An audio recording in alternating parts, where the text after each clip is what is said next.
Good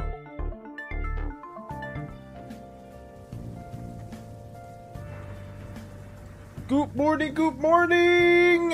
Hello and welcome everyone! Salutations and greetings, you all wonderful crewmates! I know how to do words, totally! Welcome on in, it's great to see you all! Yes, the spaceship blast animation, true! Shout out to James yet again for making that glorious animation. I know some of you guys may not have been here for that. Thank you for the hydrate as well, Lex. Thank you. Let me drink some water really quickly. Hell yeah! Oh, thank you so much. But yes, you cooked that bird, by the way, Valis. Thank you, Matcha. That was totally not something that I wanted to reveal yesterday, but some of you guys may know that previously we had some internet issues. I really hope that that doesn't happen again, because that would be horrendous. Our internet does not have any demonic ass issues around this time, Tower. But welcome. It's just that we've had some issues yesterday, and hopefully we're able to just consistently stream today too.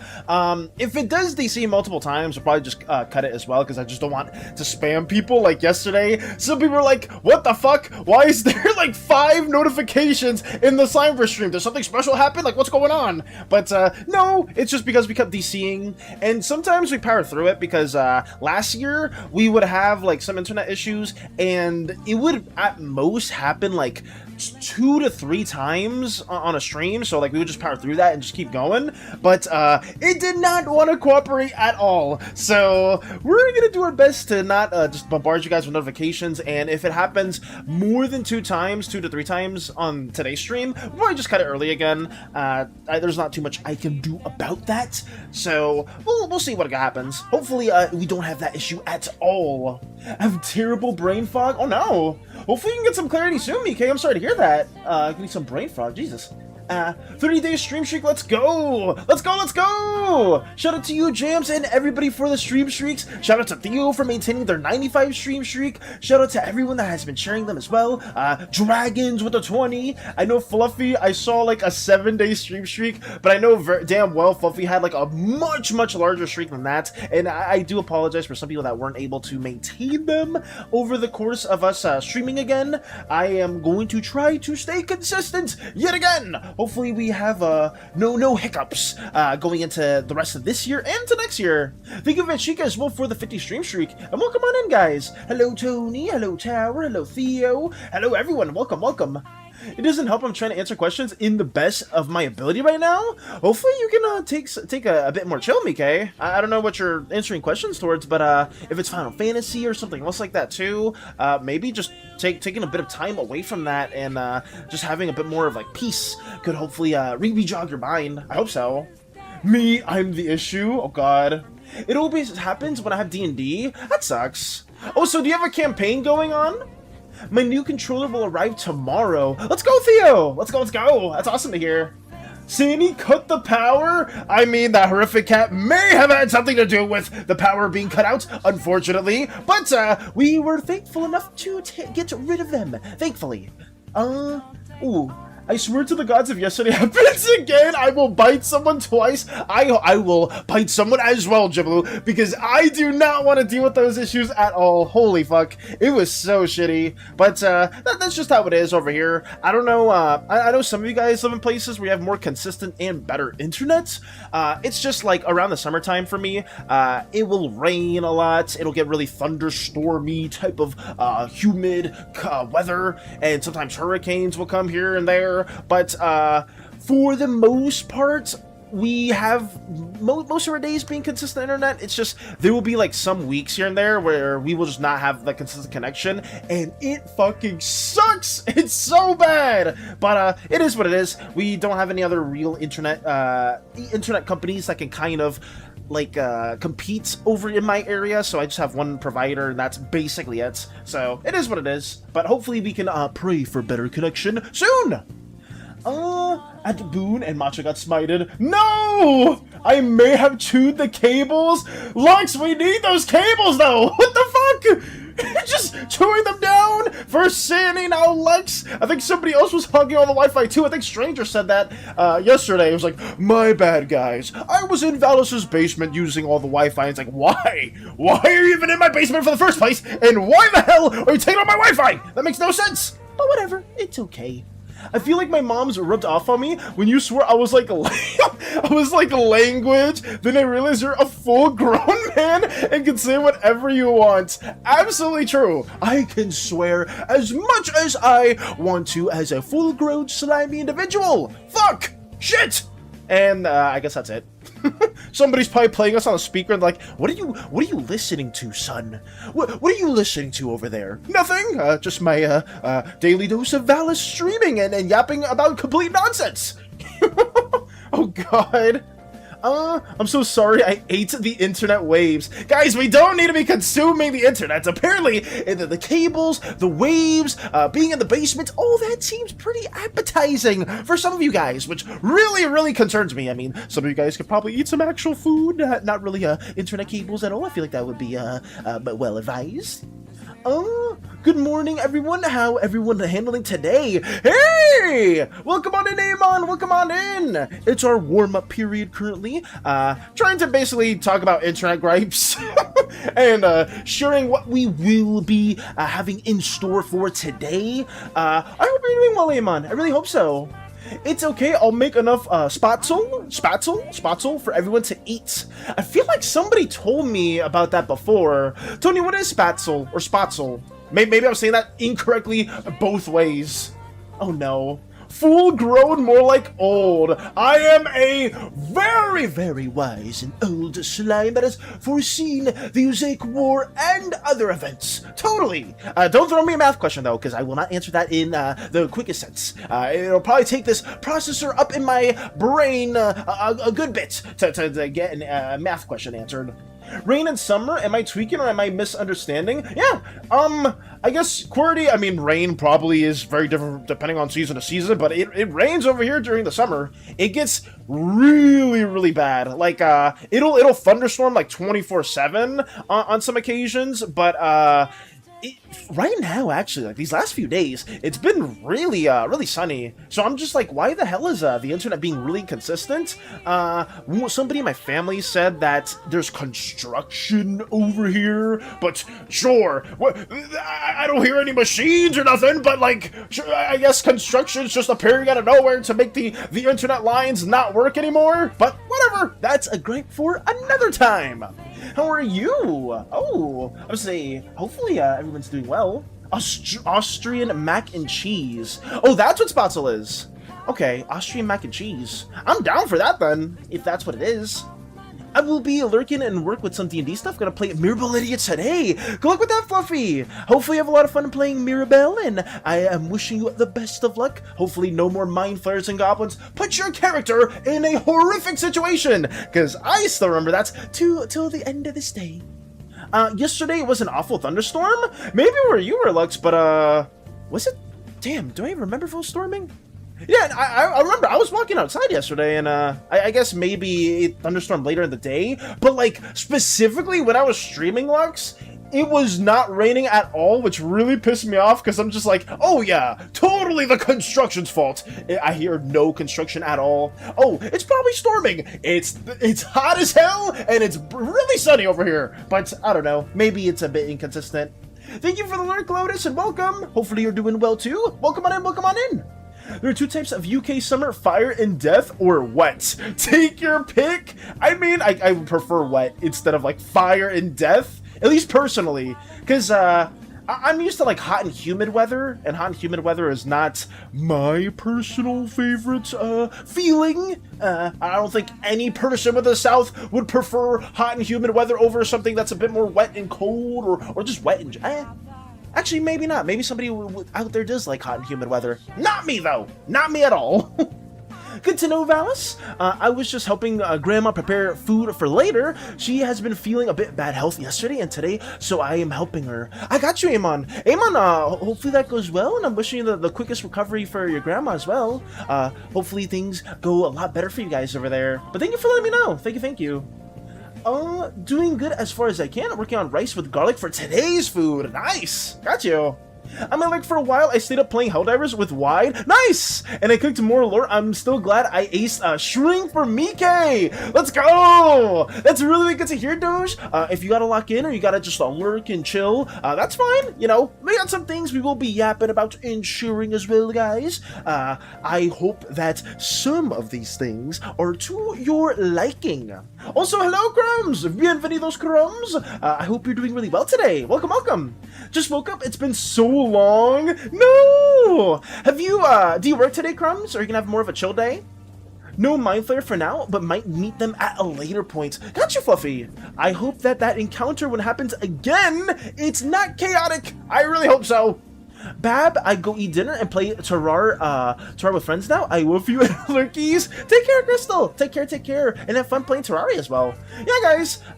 Seems like several of you guys are going to be lurking. Don't sweat it at all. We're going to share some things. I'm probably going to include this in the VOD that I'm trying to collect. I am trying to listen to my own live streams now, guys. And I'm trying to put some moments that I find interesting into like a weekly recap video. I'm going to try to get help from several individuals here and there, so anybody that has editing experience or wants to learn how to edit, feel free to hit me up. But I'm going to be having those little weekly recaps, and it'll basically be something where if some of you guys can't tune in for whatever reason, you'll have those videos there that you can kind of see, oh, Valis talked about this, oh, this is like a future event that the community is going to hopefully like work on together, and that's what we're going to be doing. Listening to myself while I walk and do other things is very interesting. I'm not a fan of it, but I'm trying my best to listen to anything that seems worth recapping. Getting ready for church, so today is gonna mostly be a VOD day once I head out. You're good, Matcha. You're good. Don't sweat it.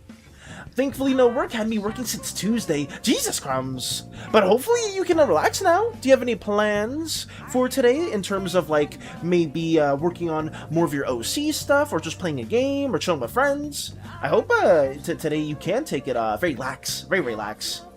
I ate a chicken sandwich today, drenched in hot sauce, love it, but I fear for my toilet later. Oh no! Jesus. Damn.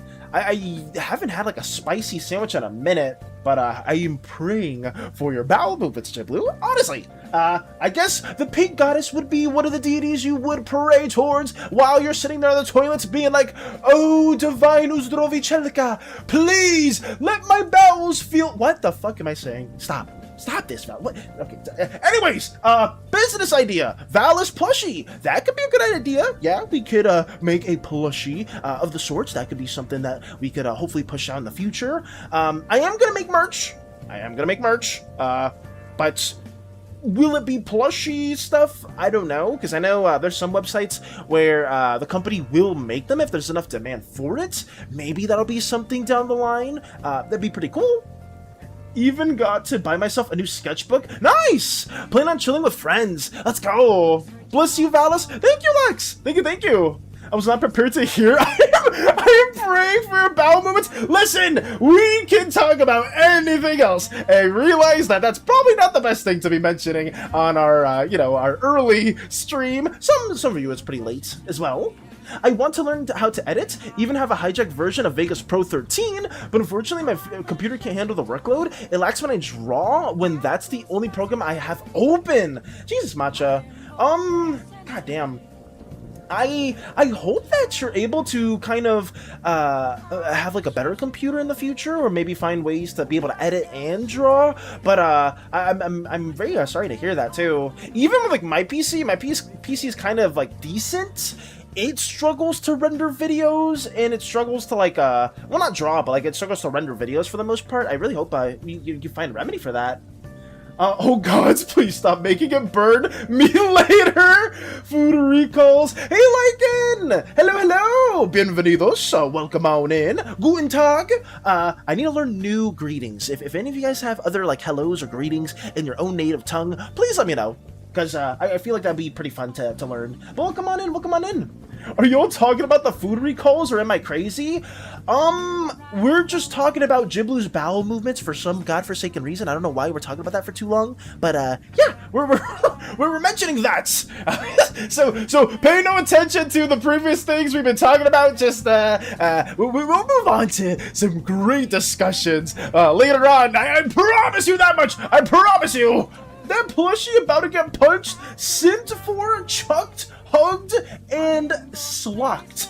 I didn't know you were going to do all that with our Valis plushie, Lotus. That's kind of crazy. But, you know what? To each of you, as long as I don't know what the hell you guys are doing with your plushie, do whatever it is you please. As long as you're not hurting it in a very harmful way. There was the time I had a space donor kebab the day before the UK's largest Tetris tournament. My lower half did not enjoy that morning. Jesus. Can we stop embarrassing Ghiblu even more, please? Sorry! Ghiblu, I did not mean to mention any more of that. If it makes you feel better, I will also have a very violent bathroom in probably several hours. What am I saying? Anyways! You guys are not the only ones who need a new computer. My computer has 6 or 7 years of age at this point. Oh, yeah, hopefully you can upgrade your PC as well, Amon. Buna is Romanian? Buna or Bune? Damn, how do you say that? Bunya. Let me see. Copy this. Go to... for English.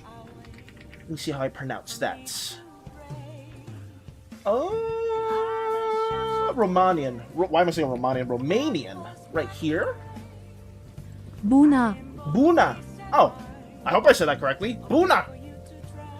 My partner just got a new job working long hours with good pay, so I'm hoping he remembers our need for a new computer along the way of saving for our homestead, because there is only so much IT work I can do to this dinosaur of a laptop. Gotcha, Matcha. I mean, congrats on your partner for getting a new job with good pay as well. Hopefully you can upgrade your own setup too and get some, very needed developments when it comes to maybe your own videos, your own art assets that you're going to develop. I'm excited for you. I'm very excited. Yasas Greek hello. Yasas! Yasas, everybody! Also, Morning Crystal, let's go. Microwave the Valis plushie. Jesus! What the fuck? Valis, your hairline's so big, I'm currently camping on it! What? I mean, my hairline probably is very, very luscious and not large at all, but maybe it's large because your yawn is a very small individual. Maybe you're like ant size, so my hairline looks very, very large in that sense. But no, it wouldn't be large for most slime standards at all, Jan. Thank you very much for letting me know that. 6 or 7. Oh god, I'm a little behind. Sorry, let me catch up to the president as well, guys. Sorry. Valis, I would never simp for you. I'm saying others, such as Cough Crystal. Facts. Absolute facts. I have no shame in admitting my love for my husband. Absolutely. I have no shame either. My phone is slowly turning into a brick and it's not even old. Like, why is this iPhone 13 I got a year ago already trying to explode? Lycan, I will one-up you on that one. I have an iPhone 8. I have an iPhone 8 that I still do some recordings on. If any of you go to my, I guess, Marvel Rivals video for the keychains, that was all recorded on my illustrious old vintage device. An iPhone 13, I feel like somebody in my family still has one of those phones as well. But aren't they like on like iPhone 16 or something like that now? I don't remember how many models there are. That was perfect pronunciation. Let's go! Hello, hello in Norwegian. Thank you, Fluffy. Hello. So, hello, yasas, guten tag, bienvenidos, and other greetings as well. 17's the new one? Got you. Thank you for the art encouragement, Valis. Needed it today. I believe in you, Matcha. I believe in you, and I believe in everyone else here for whoever is going to be tackling art endeavors, because I feel like I should be sharing some stuff too. They're coming out with these phones too dang fast. They really are, Lycan. I feel like, well, I don't feel like it's yesterday when the iPhone 8 came out, but don't they make a new phone every year for iPhones? I could be wrong, guys, but I thought at one point, like, every year there was a new model, but maybe that's not the case. Sadly, because of AI phones are getting more expensive. That is true, right? Anything like electronically that needs RAM, computers, PlayStations or consoles, phones, anything like that has just been escalating in price. AI has not done a lot of useful things. It's just made prices even more expensive, which is so freaking obnoxious. PLEAAASE is a polyglot? What is a polyglot? What is that? Is that like multiple like polygons in like a blob? Or is that something else? I am 23. I have no idea what it truly means either, but it has grown on me. I started to get too much old for these memes. I have 31 years and I have no idea this meme. Yeah, honestly, I just say 6'7" nowadays just to say it if it ever comes naturally, but I don't find the humor in it at all. It's whatever. I mean, we have a 6'7" emo with pour. I could send that one. Right there. A little cheeky pour. Let's see. Why every year, Jesus? I don't know, like, it's so stupid because there are barely any differences. That's factual as well, Tony. It's kind of like, well, maybe some of you guys don't play the games. I don't play it either, but, I'm not sure if they still do this. When it comes to Madden and I think NBA 2K, like those like sports games you see in like that they're like on Steam or like at the store or whatever, no asses were involved on those at all. Oh, was that Centipede? Hey, Centipede! Bienvenidos! Guten Tag! Yasas! Also, hello as well. Hello. I was gonna say, in terms of like sports games, those come out every year, and I feel like it's always the same thing too. Like, I never understood the community that's like always excited for like the new NBA 2K27, Madden NFL 28. Like, it's the same game you're playing before, or FIFA, right? Like the FIFA games too. I never got that at all. But I guess I don't play that, and I'm not part of that type of community. Please never speak the forbidden numbers. I already have PTSD from it. Oh no. Person who speaks more than 2 languages? Yeah! Wait, Jan, I'm not great with Spanish, but I speak enough. Yo hablo un poquito de español porque yo vive una familia que son latinos y latinas. Yo creo que es así, pero cuando yo hablo este lenguaje, la gente que no saben qué yo estoy diciendo va a decir, ¡Wow, Vales! ¡Tú hablas muy bien! Pero si es alguien que hablas este lenguaje también, diré, diablo, Vales, tú hablas como un persona que no sabe cómo hablar español. And when I say that, I'm just like, what the fuck? But I basically just said, yeah, I can speak Spanish. If people that don't speak Spanish hear me say it, they're like, damn, you speak it so well, so fluently. But anybody that like is an actual Spanish speaker will be like, damn, Valis, you sound terrible. Like, what the fuck? Who raised you? What kind of Spanish were you taught in your early years? Oh God. Then is half the problem with my laptop. Even though it's a gaming laptop, whenever they start doing this AI stuff a few years ago, it started going in the gutter. That sucks, Matcha. Yeah, AI just ruined a lot of stuff. Like, AI made a lot of those, especially like the rendering for computers and like different programs, just like a million times worse. Oh, is that Cat I see? Hey, Cat! Hello, hello! Welcome on in, Cat, and welcome on in, Priscilla! We're ranting about bowel movements, AI, polyglorbism, different greetings as well. Welcome! Kumusta ka? I guess that's another one, right? That's another greetings in Tagalog, I believe. Kumusta ka? I could be incorrect about that one, though. I hate sports games. Only Backyard Baseball has a kiss on the cheek from me. Oh, yeah, I remember, I think a new Backyard Baseball game came out not too long ago, if I'm not mistaken, which was kind of crazy, because I thought that was like a throwback to some stuff. Those sports video games are for cowards. If you want to go play football, go outside and get a concussion playing football. Facts, Lycan! Yes! I never understood the people that are big into sports games. I guess if you like it, it is what it is. But I'm just like, just go outside and play some sports. You're gonna play as somebody else in soccer, run around on the field. Or just run around in your backyard if you have one. Or if you live in an apartment, run down the hallway with a soccer ball. Actually, that's probably terrible. Don't do that at all. Filipino flashbang, am I right? Hi, oh, bowel movements, oh god, I don't know Tagalog like that, Tagalog, fuck! I only know a tiny bit because Crystal taught me. In terms of language, I know English, Brazilian Portuguese, a bit of Spanish, and tiny bits of French. Nice, Amon. I'm trying to learn a bit of Japanese as well because Crystal knows Japanese, and I've always wanted to get better at that language. I know very little. I know like mizu is water, ocha is like tea or green tea, do is like and, gohan is like meal or rice. What's the other one? Damn, I'm trying to remember some other words that I was learning a bit. Kudasai is like please, I believe, if I'm not mistaken. Oh no, the Duolingo Japanese! Yes! Crochet convinced me to, like, friend her on Duolingo and start learning Japanese, but hey! I'm learning some words, you know, it helps here and there, I guess. Valis, I'm gonna draw as a worship object of the SANI cult, and you cannot stop me! That's sadly true, Jan. That's very sadly true. But, I will say this. Some punishments will occur in some ways. I don't know how, but something will happen, and I hope that one of my crewmates is watching, because they will inflict on that as well.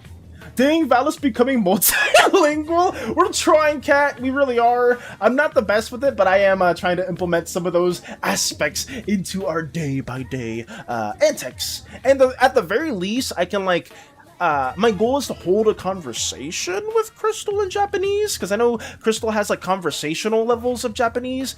That's my goal, to kind of get to that point, because I think that'd be pretty cool. I am planning on going to Japan at some point in the future. I think that'd be pretty fun, and having at least learning a bit of the language would help me at least get through there quite a bit. I heard green tea, and that sent me into another Tetris flashback. Oh no. For me on Duolingo, I'ma draw you. Sure thing, Jan. DM me your name on Duolingo, and I'll add you there as well. Japanese really interesting to learn, but sometimes I laugh a bit because some Japanese words are kind of funny to hearing due to Brazilian words. Amon, correct me if I'm wrong, but isn't there like actually a sizable Japanese demographic or population in Brazil? I could have sworn like Brazil had like a Japanese town, like kind of like how in the States there's like Chinatown within like the West Coast. Is that kind of a thing in Brazil as well? I may be incorrect about that, but I could have sworn I saw like a video on that for at some point. My problem with learning a new language is retention. If I'm not using it in every day, I will forget it. That's true. That is absolutely factual, Matcha. That's, I would say, the case with so many different things, right? Like, for drawing, like, if you haven't drawn in a long time, you'll kind of, like, need to take some time to kind of reacclimate to it. Exercising, right? Like, maybe at some point, you could, like, run, like, a mile, like, in under 10 minutes, but then, like, you haven't done it in a while, so then you gotta, like, reacclimate to it. I feel like that's the case with a lot of things, but I think languages are even harder too, right? Because if you're not like talking to somebody in that language every day, you are going to just forget most of the words, except for probably like the ones you use most of the time, right? Like I remember most of the Spanish I know now just because people in my family, their first language is Spanish, so I have to like talk to them in that tongue, but I can't really conversate for a long period of time in that language too well, just because most of the time I'm speaking in non-demon-ass native languages. Mikola official, aka Stranger. Oh, that was Toyota that redeemed that. Hey, Toyota! Also, hello, Stranger. Welcome, welcome. My babies are trying to escape BRB. Take care. Change of plans. I instead got Pringles. WMK. Oh, yep, Brazil and Japan have a history together. Some Japanese many years ago came to Brazil and kind of stayed. Got you. Don't know how long, but it's pretty long history. Yeah, because I remember seeing a video about that, Amon, but I was very curious because I don't know too much about Brazilian culture, or I guess South American culture as well. And I was just trying to learn more about things within other countries to kind of like diversify our palettes when it comes to the Slimeversin. I'm always interested in like history and stuff like that too. Always been one of my favorite subjects. The fuck did I do? Toyota redeemed Demon Ass, and I kind of blamed you for it because you were the first name I saw. Sorry. West Coast, bitch, Orlando has a Chinatown. It's small, but it's official. Oh, I didn't know about that, Lux. I was not aware of that at all. That's interesting. Yeah, I guess it is present within other states as well, too. Sorry about that.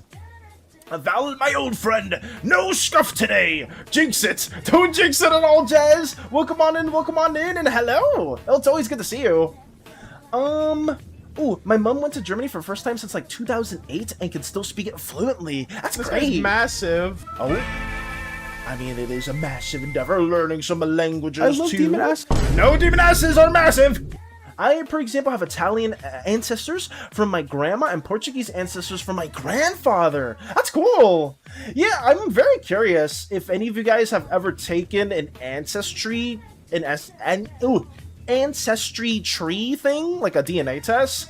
Because I know one of my friends took it recently, and I guess most of their family members or some of their like great grandparents came from England, if I'm not mistaken, and Germany. So that was kind of cool to learn. I know some people are against DNA tests and ancestry stuff because I guess I forgot the company does something with it that people don't align with. So I understand if you don't take those tests, but I'm always curious to see people's lineages and where they come from. Really cool. Is there no SANI dumpy emote yet? No, and I don't think there ever will be one, Jan! They have a place there that makes the best beef fried rice. One order can last you 4 or more meals. Damn, okay! I may need to check that place out then, Lex. If I'm ever, like, trying to, like, visit over there, too. That's it. I'm torrenting your Wi-Fi. You won't be able to use internet for 3 weeks. Please, no, stranger. I need the Wi-Fi. I beg of you. My apologies for saying any of those things at all. That's actually because of the way connections between neurons work. Think of them as paths through the forest. The more often it's used, the more established it is. If not used, it gets overgrown. The more often that path has been used, the more padded down it gets, and it takes longer to get overgrown. And that's why languages are hard to forget the more you speak them. Interesting! Damn, I never thought of it that way at all, Tony. That's actually quite an interesting development. Is that something you learned within your studies? Like, do they teach you that in psychology? Or is that just something you kind of went out of your way to learn more about? Because I guess that makes sense, right? The more you do practice something over a long period of time, the harder it would be to forget. I guess that does make, that makes a lot of sense. Very, very interesting. I'm half Italian, yet I appear as Irish. Interesting.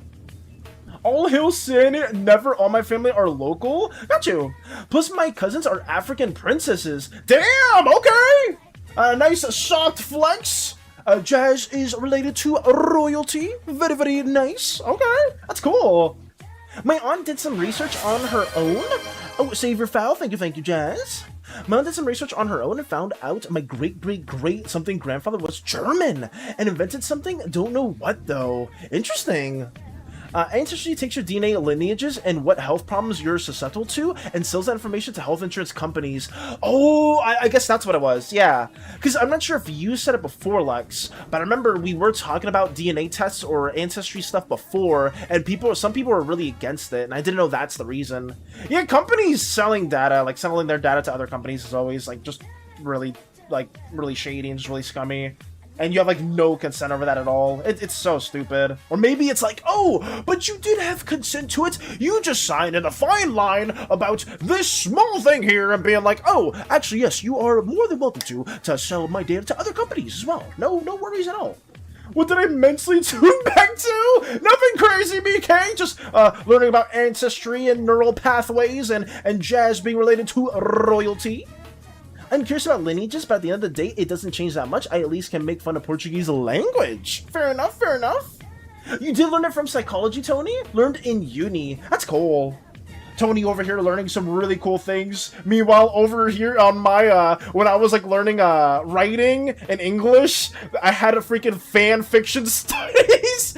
Like, yes, the most productive, informative sessions of my life. Learning about the intricacies of different fandoms and why they exist and why they persist for decades upon decades. Oh, God. Thank you for the check, YouTube, and Hydrate Jazz. Thank you. I have so many fun stories about my ancestors. Ooh, can you tell us one? Can I get a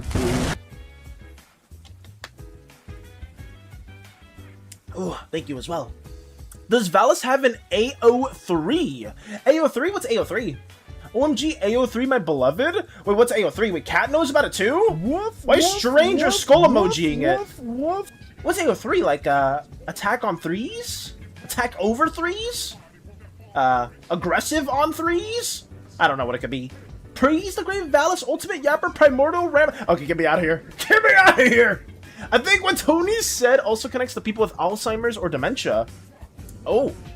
I've seen those people still remember how to dance, sing, or something. I don't know, just a random thought. I don't really know much about this. That's interesting too, though.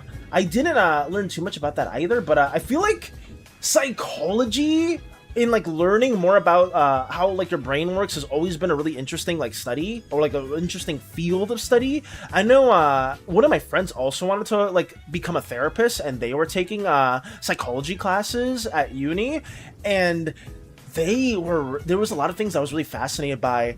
There's damn, I don't know if I could state it too well because I'm trying to recall what she said, but she told me how like there's various like subconscious ways of coping, and like most people fall into like 4 to 5-ish different categories. I don't remember the exact number. Tony, I'm not sure if that's like something that you learned over there too, but there was like set ways of coping that most people like fall under like set categories, and I don't remember exactly what it was. Therapist Valis? I mean, not me! I would be a terrible therapist, and in all ways, in shapes and forms, but I would definitely be here and try my best to listen and hear you guys out as much as I can.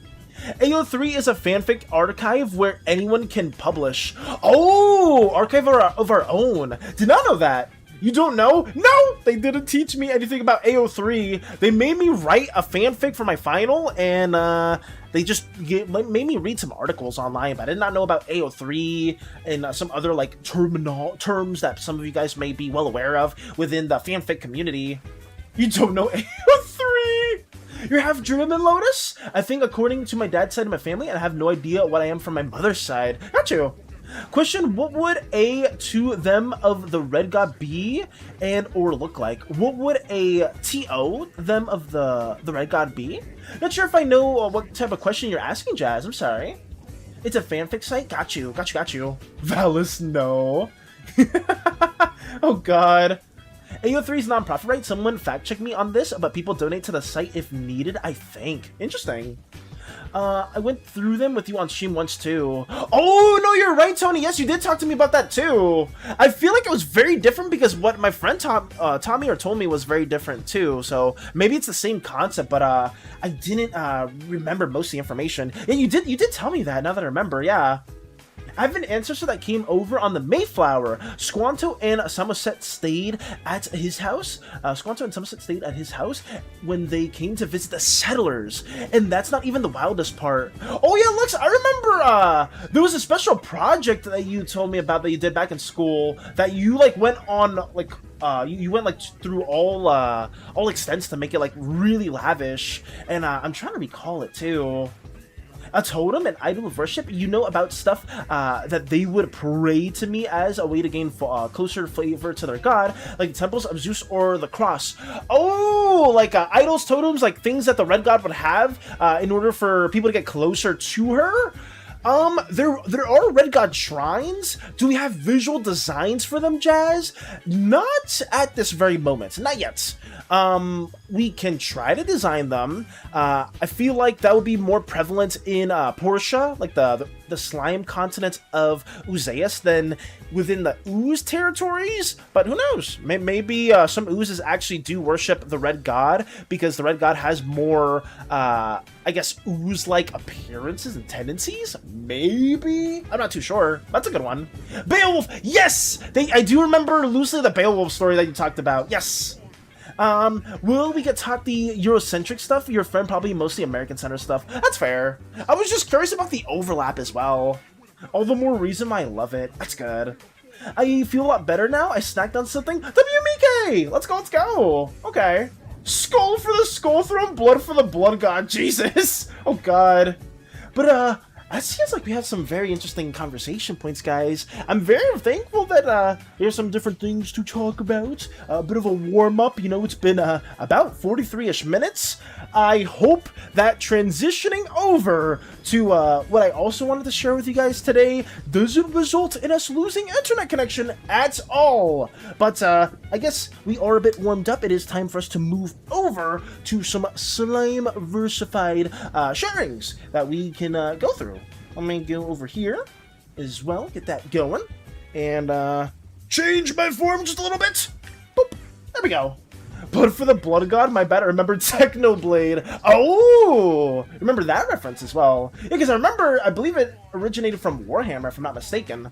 Time to slime the verse. Hey, Moxie! Welcome, welcome! Great to see you, too! We are Slimeversing it right now, and so many of you guys are not ready for Judgement. It's something that will probably be shared, well, later today, and hopefully some of you guys are interested in what we have been cooking up. Grabbing my notes! Got to! Yes, yes, yes! I guess a bit of a recap would be some of the things that we were sharing before. We talked about Vitation multiple times already. I'm not going to go super in depth with each of these magic schools right now. But for any of you guys that are interested, it may not happen next stream. Maybe 2-ish streams from now, we're going to be enrolled in magic school. Yes! Woo! We're going to be enrolling in one of the finest magical institutions within Portia, and some of you guys will actually be getting a front row seat at how some of the most astute, esteemed professors at shit. What's the name of the school again? I had like my notes here somewhere, but I don't remember exactly where the tuition came from. Exester,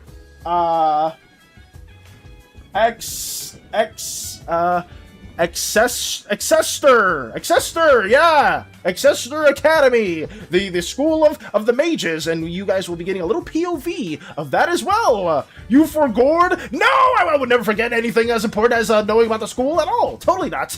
Let all the pain and misery melt away by the yellow flame. We're not having any frenzy flame individuals here either. Exester? Pay no attention to the name at all. That's gonna be a work in progress. Thank you guys. Sorry. Hit me with your best shot, Slime Boy. You ain't a man yet. What the fuck? Fellas, can I please give my Detective Odd Slime OC Silver a useless boon that just allows him to summon a cigar whenever he wants to? I have a god in mind on who grants him the boon that allows him to summon a cigar? Which god do you have in mind? Because I guess a cigar, like, or a summoning something like that would probably be from the blue deity, I would say, if you're conjuring something like that. Or maybe Mirian Dynus, since Mirian Dynus has a bit of like misty, smoky effects to her as well. Even though she doesn't smoke, she has like dream dust. It's a difference, I swear. It's not the same. Either the yellow god or the violet god? I guess it could be from the violet god.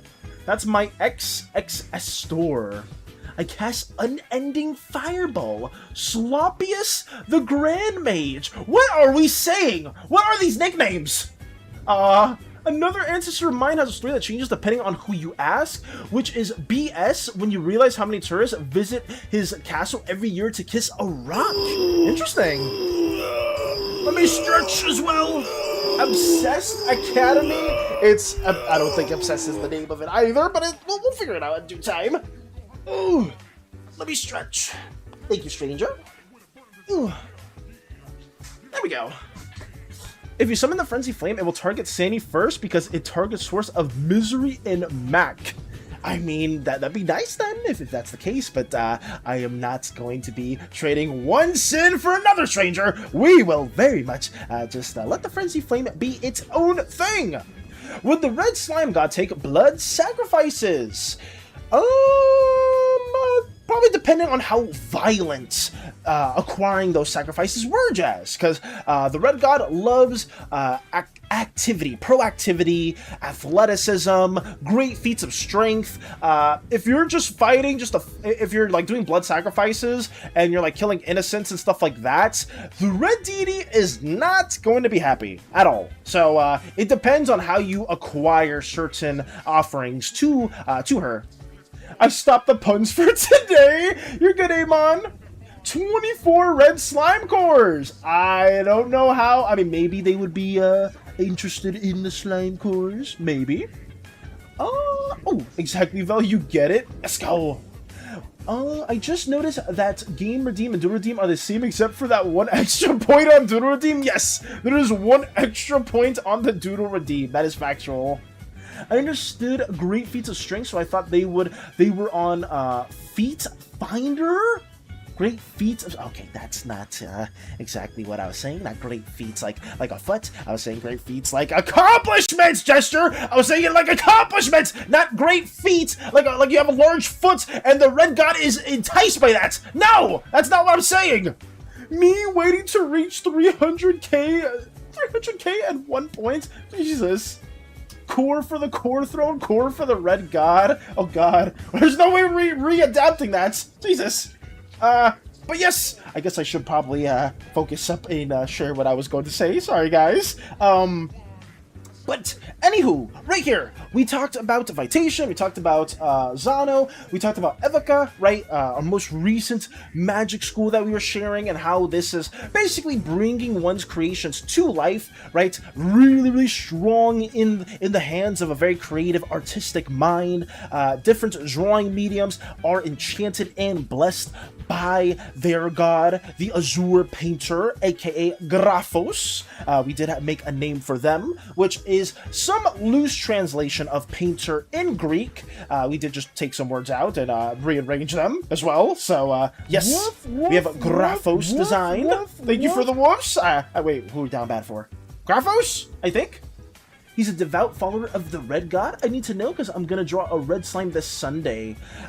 Yes, just if you want to have like devout sacrifices or offerings to the red god, Jazz, it needs to be up to a chivalrous code. Like, if you are to somebody that's a bit more grimier, or somebody that kind of gets those offerings by like killing innocents or like doing really malicious things, you will still probably get some forms of strength from the red deity, but you're never going to ascend to a higher plane of power with her realm of magic, just because she does, while she is like warring and conquest, a conquest-minded individual, she does have standards. Absolutely.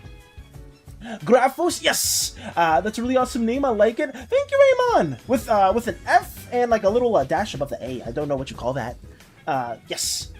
Let's sacrifice 10k purple slimes in order to make the red god descend and kill SANI! Alright! What the fuck are these ideas? Excuse me? One of my chickens is bald now. At least she didn't lose an eye. Oh, Jesus. I'm happy that they're at least okay and they didn't lose an eye as well, Lotus. Jesus. A little accent marker? Yes, Tony! That's exactly what it is. She has standards, what a woman. I mean, most of the gods do, except for Cleonus. I guess Cleonus just marries any mildly attractive person for about more than like a day or so, and then moves on to the next one, because Cleonus gets very bored of her relationships very quickly. Probably an issue with herself that will be explored later on in the future. What kind of dash? What direction? What kind of dash? Let me see if I can find it real quick. Shit. Over here somewhere. Graphos! Oh, it's like this. Right here, guys. This A, if you zoom in right next to his hand. Boom! Like that. If that makes sense to you. That one. I guess I could just spell... Why don't I just spell the whole name? Let me do that instead. G-R-A with a little dash. F-O-S. There you go. Graphos! That is the deity of creativity and... Oh, I guess might not be able to see if you're on mobile. But boom! Right there. Lotus got smited! Jesus.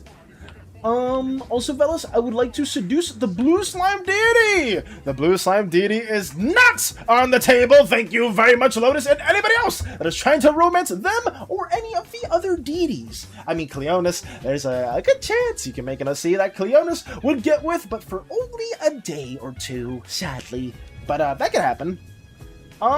Yes! So, he's on the table, says who? A cute accent, yes!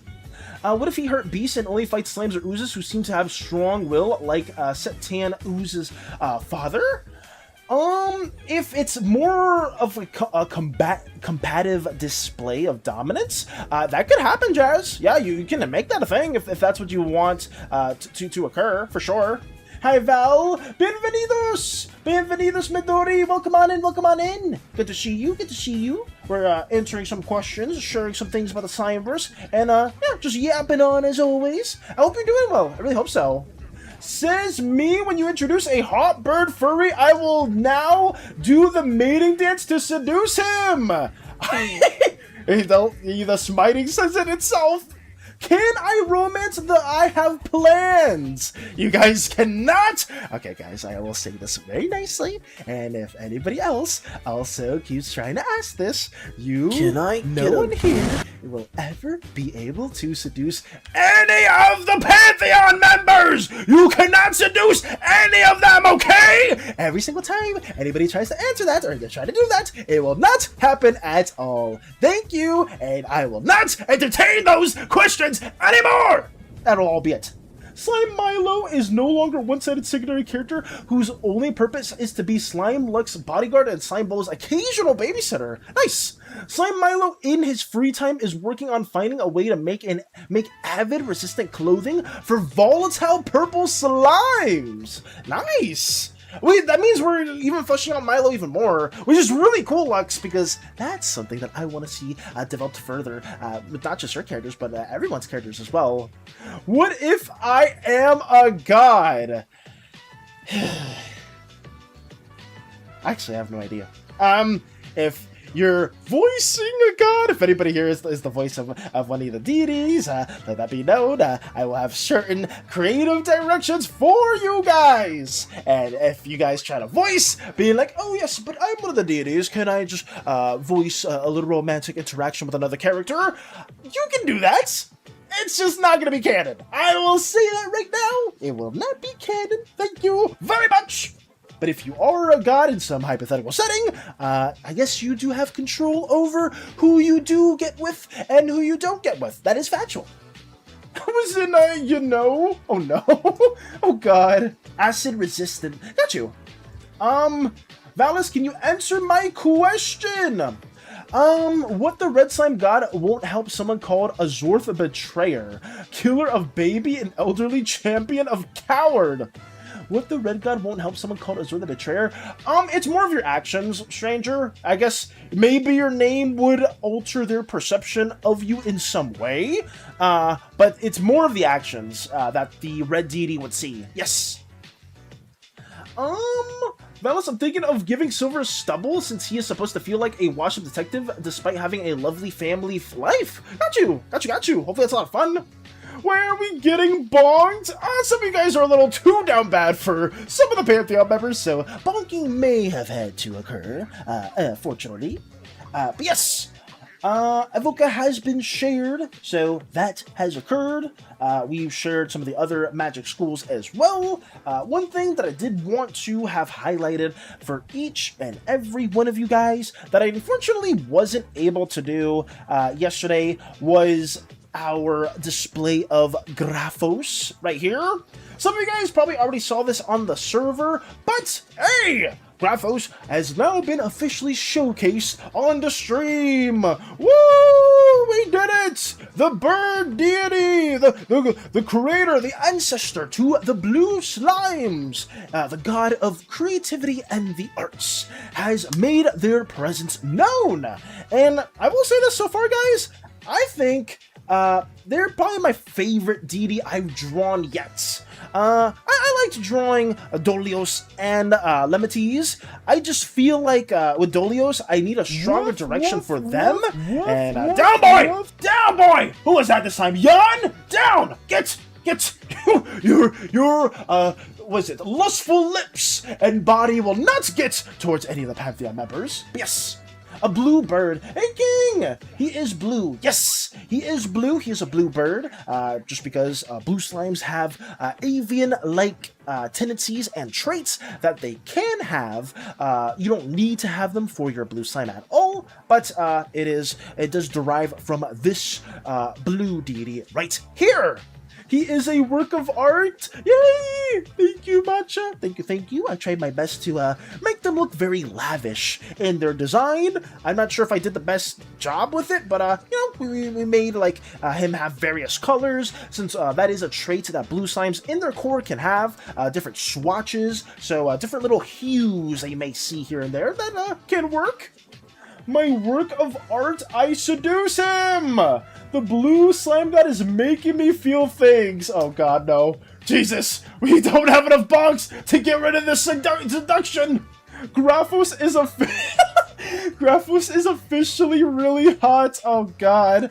I feel like I fucked up. You know, guys, when I said, oh, damn it, I keep making the gods hot. Shit, guys. You know what? For the next deity, we are going to do everything in our power to make them feel a bit more abstract. And it seems like we have the most down bad debauchery for Graphos than any of the previous deities so far. I don't know how this happens.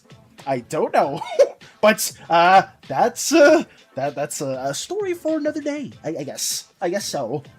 So cutie patootie, I could know Diff Graphos and turn his dumb ass into a KFC bucket. Jesus. If they can take on many of us, then we can take on many of them at the same time, too. Oh, Jesus. Saw it on Twitter? You saw it on Twitter, Jiblu? Did you like it as well? Who are you on Twitter? I feel like some people like follow us on multiple platforms, but I don't know their names. I guess some people have different names on different platforms. Bellies? Oh no. Ooh, also guys, I guess since we did reveal Graphos right here, we did reach the 1 hour mark, so that means there's gonna be another 3-minute ad break, guys. I'm very, very sorry about that too. Use this time to run around, piss, shart, fart, make some food, stretch, do some exercises, draw Graphos in a non-sipping behavior.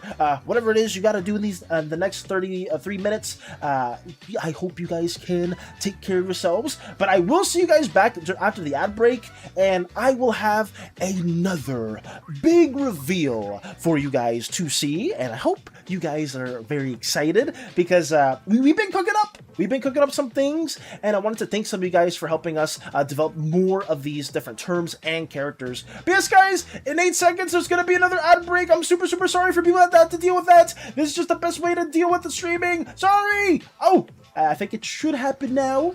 Hi, bro. Everything all right with you? Hey, Zion! Hello, hello. Welcome on in, Zion. Welcome on in.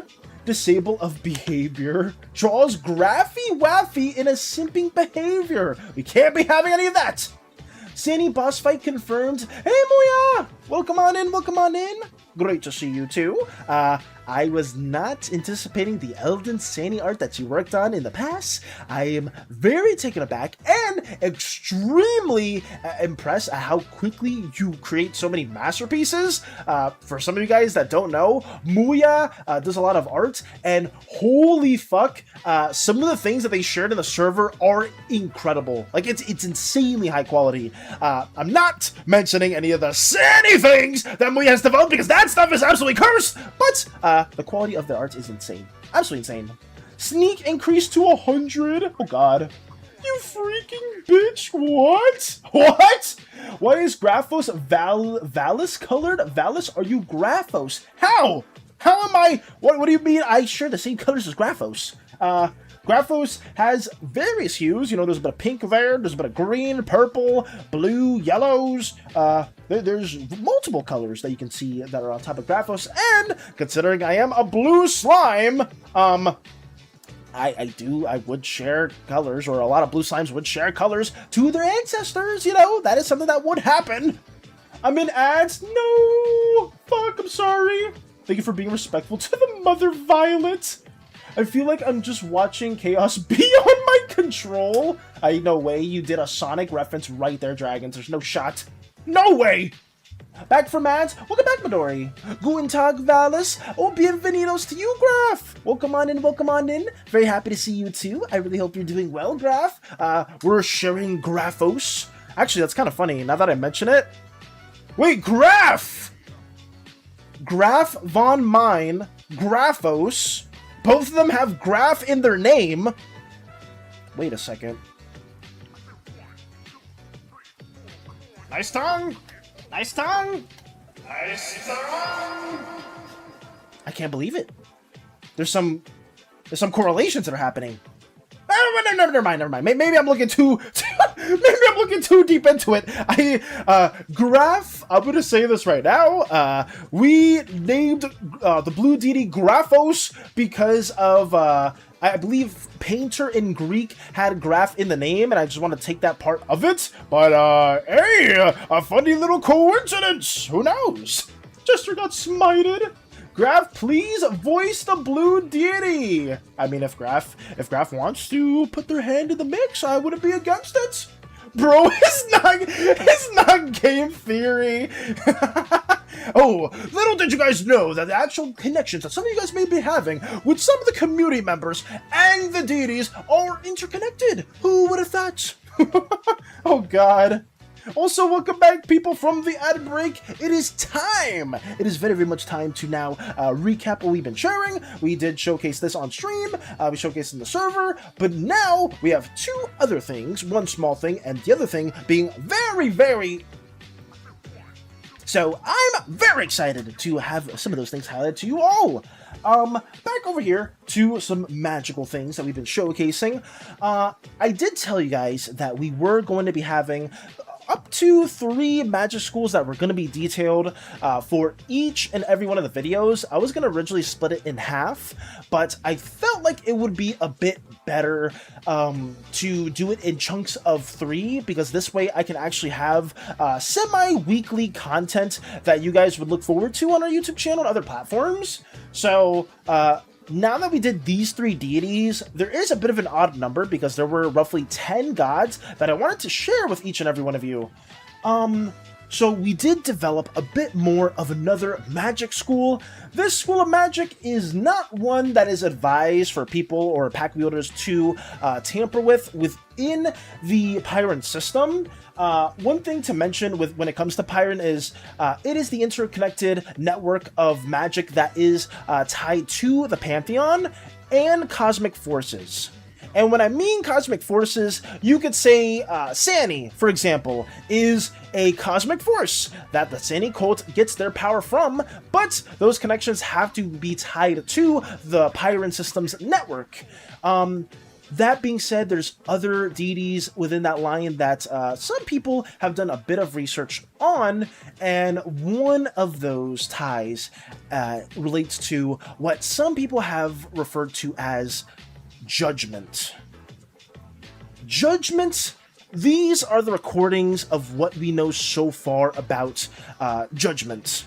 The Pyron Network has access to the cosmic forces of our universe, but there are some forces that shouldn't be tampered with, or I mean, basically I'm just restating what I just said there, but shouldn't be tampered with, or else those very forces may punish the wielder.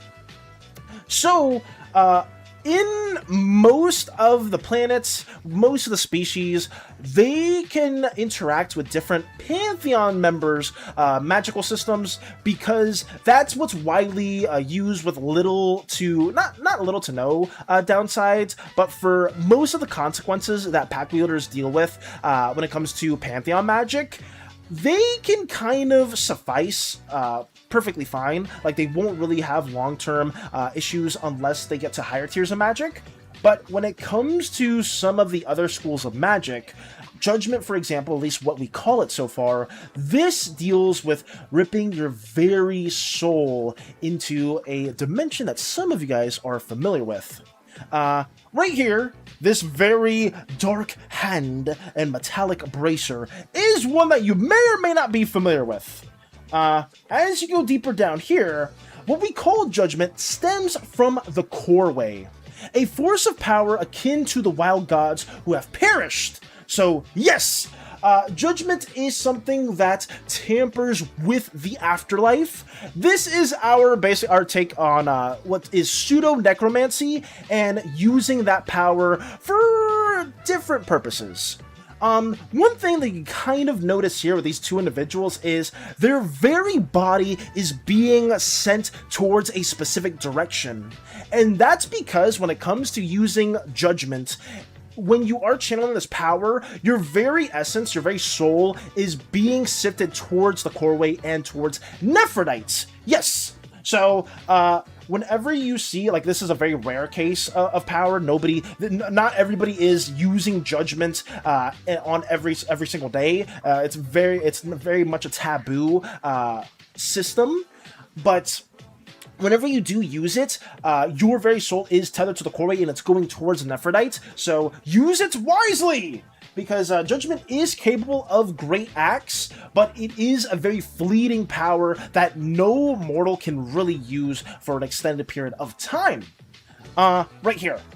Outside of this, some things that have been recorded from those that have volunteered to practice this act, just because most of the pack wielders of Judgment don't live very long lives, is we've seen a lot of really strong divination. Visions of the future that are even clearer than the Indigo God's School of Magic, stuff that you'll see through fragmented visions within a dark, foresty type of environment. You can kind of see this individual right here, almost a ghastly appearance of themselves, looking through different reflections, different timelines, different, I guess, mirrors or windows into other people's lives and events in the future that they could only dream of knowing in other ways. Did Aegis use Judgment to save you and Poor? Ooh, very interesting question, Jiblu, because some of you guys may know that this individual over here on the left oddly looks similar to a certain pink slime / ooze, and you'd probably be wondering why it's under the Judgment tab, this depiction of her, and that's basically to answer that. Yes, Poor is essentially bounded to the coreway due to the act that Aegis used and the sacrifice that she did in the audience that she gained with Nephrodite during that one time. So that is a very astute appearance, or a very astute statement. Thank you for mentioning that as well, Jiblu. Thank you. Boon me! Muya got smited. Oh no. Jesus. I'm getting that SANI boon, guys. Just you wait. Oh, Jesus. Valis should read LOTM and absorb the creative magic system, then steal and commit theft? What's LOTM? That the warp from Warhammer? Not the warp! I would not say it's the same extent. Why does Graphilos look like a demon from the Warhammer universe? Like Zeech Graph, you would say? We did not use Zeech. I don't remember their name. But I could see some similarities. I guess they are blue in a way, right? I think that's the one with that the Thousand Suns worship, or they're like under. I don't remember too well. The Sanitation Magic School, Jesus. Oh no. Lord of the Mysteries, a Chinese novel. Oh, okay. Lord of the Mysteries? It seems like several of you guys know about that, so maybe we'll have to look more into that too. Lord of the Mysteries. Big fan of it. Oh, you enjoy it too, Jiblu. Interesting. Yeah, maybe I'll have to check more of that as well, and we could like use some of that as inspiration for that magic system. Yeah, thank you for letting me know about that. My Wi-Fi cut out after that smash? That may be a bit of an omen, then, if that's the case. That's too many similarities, especially if Zeech is involved.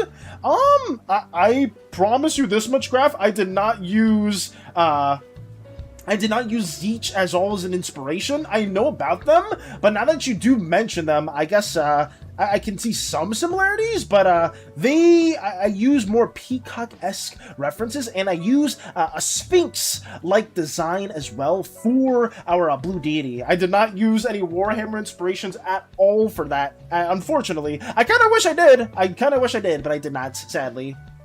But I need more lore for SANI forces. Oh god, no, please. Anything but that. It's Zeech, but he not an ass. No, Jesus. I can tell you use Peacock references because he sure attracted me. Oh no. Oh yeah, I started a Lord of the Mysteries, but it's super long, at least as far as I'm aware. Gotcha, King. Damn, several people are actually reading that book. I may need to look more into that then, if so many of you guys are a big fan of like their system, because I feel like I've heard of that before. Like somebody mentioned LOTM several streams ago, probably like several months ago too. But maybe that is something that we need to look more into.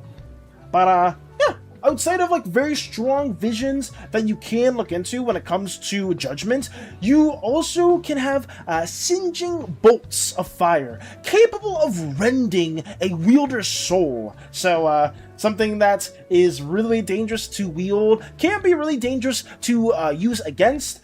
Judgment will just essentially it's all about the laws of balance. So if you are like hitting someone, it wants to take something away from that. So if you are wielding this type of power, you have to keep in mind that you need to equally have some form of offering, some form of sacrifice in order for this power to even work. Down here, you can even see this last part. Under 2 recorded cases, we've seen Judgment stabilize the dead and even bring an organism back from clinical death. Yes! Judgment has life-binding ties, unnaturally growing and withering plant life. So, some of you guys may not know who this individual is right here, but, at the end of the Usaic War, when the Teldrin forces assault Farron, you can actually see Ajar, Sid, and Volks resurrect the wild god that once ruled over Farron. Yes! You can't... I'm not sure if this was the best depiction of them, or like you can see it too well, but this is the wild god that Ajar Sid basically brought back from life and once had under his control during the prime age of the Farron civilization that he controlled too. So that is a little example. Yes!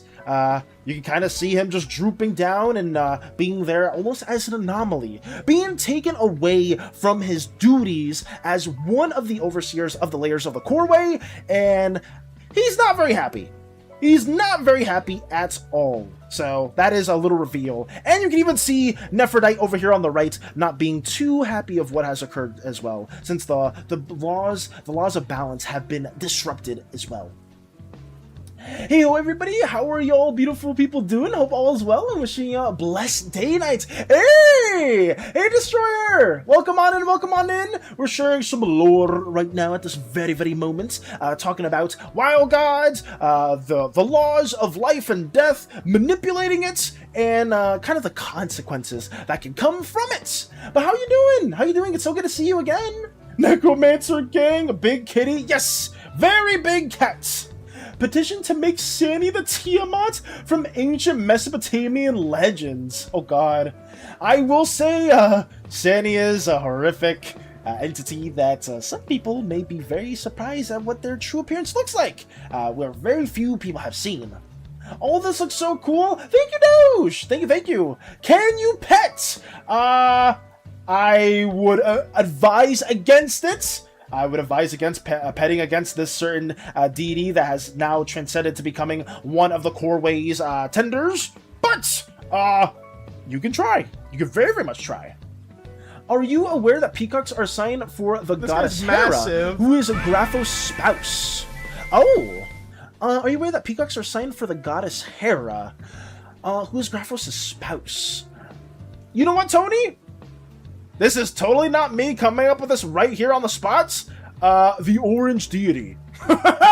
Yes, the orange deity and the blue deity really, I guess have like a companionship, if you will, and maybe that's their SO. So maybe they don't really. Maybe that's what we can connect it towards, if possible. Wait, what? Maybe that's what we'll do instead. Maybe we'll think about something else instead of that.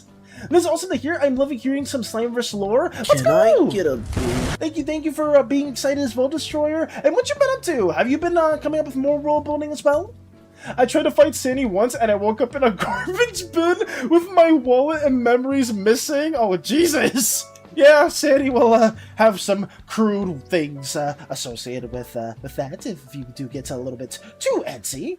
Oh, also welcome back, Theo. Welcome back, guys. Welcome back. Yeah, we're just talking about our pseudo take on necromancy as well.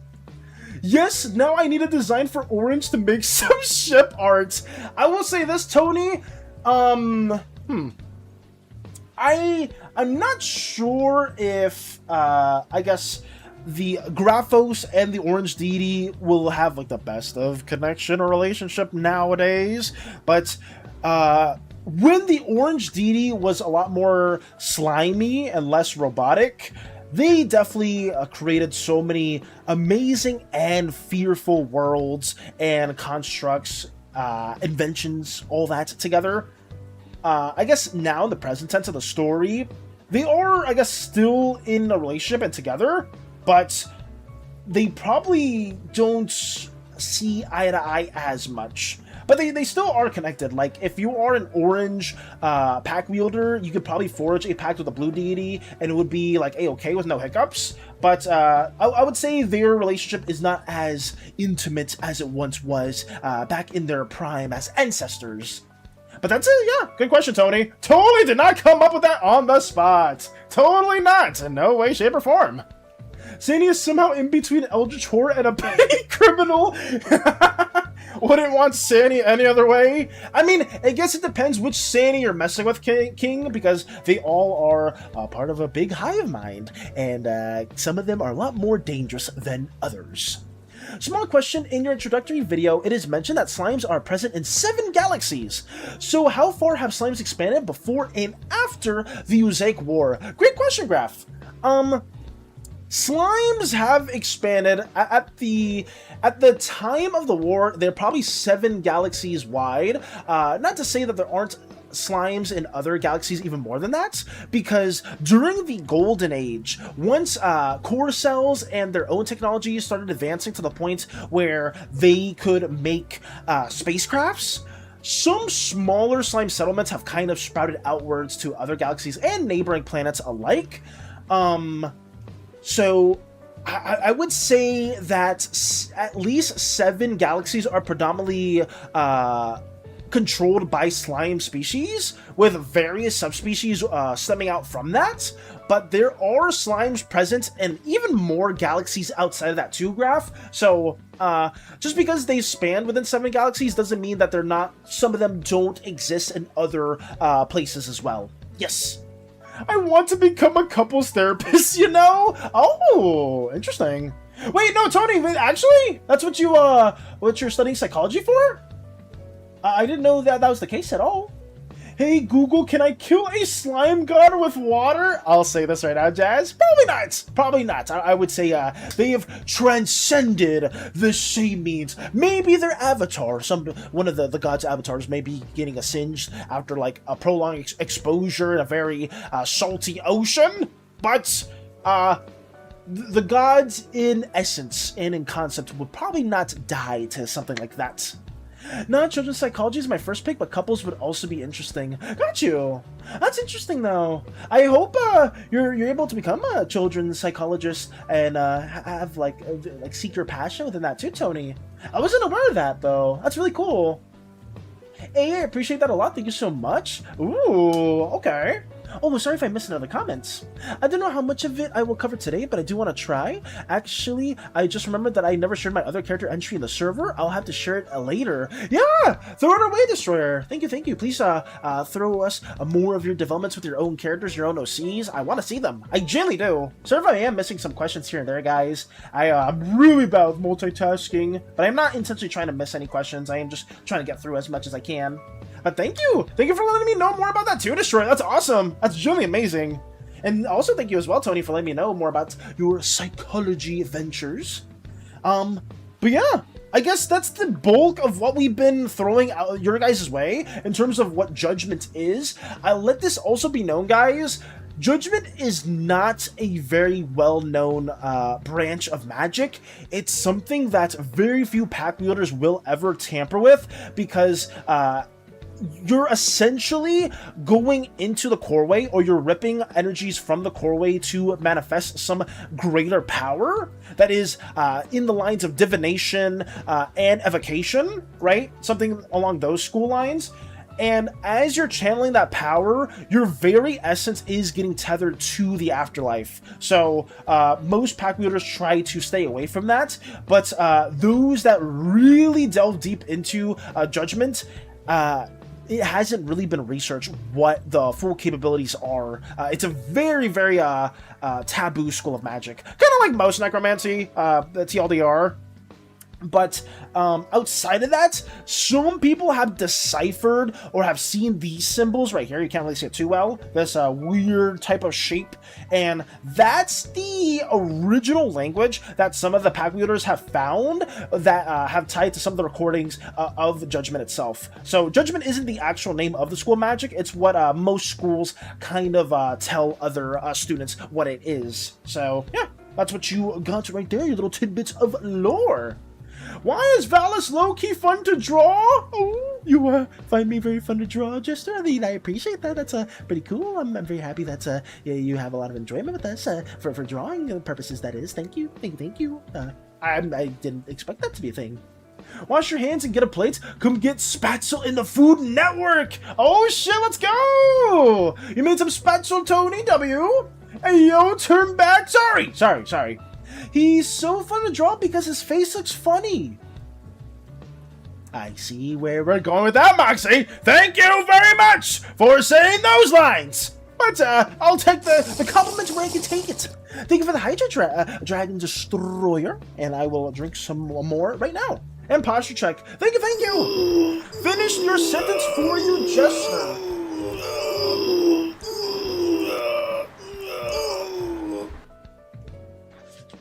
Oh, thank you so much. Okay, but yeah, guys, these are the primary schools of magic that we're going to be including in our video. That's the bulk of what I wanted to share with you guys today.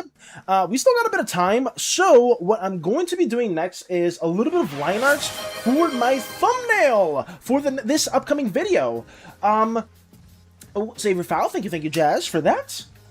I'm going to have a skit for this video that I'm going to ID as well. I hope that I'll get it to Tony and Ali before they leave, or before Tony leaves. And I'll have like a small skit that you'll see. I'm not going to work on that on stream, just because I kind of want it to be a surprise for everybody. I'll be sending Tony and Ali some thumbnail pieces for that little skit. It's not going to be anything crazy. It'll be pretty small, but we're essentially going to segue our first video being like, oh, making our magic system problematic, into the second video being like making our magic system scary. And that's where Judgment will fall under, because we're gonna be covering this and having that as a transitionary school that will allow us to talk more about the scarier, more terrifying schools of magic in the next video. So you'll see your indigo, you'll see your orange, you'll see your observer, right? You'll see those schools of magic that are seen as a bit more sinister, or not sinister, but seen more as terrifying, and those will all be bunched up together. So yes. Hey Shadow! Welcome on in! Velas, would you ever hire a private detective for anything? Totally not, so I can plan a future art piece. I mean, maybe. Mayhaps Dragons for the SANI case. The SANI magic. That may happen.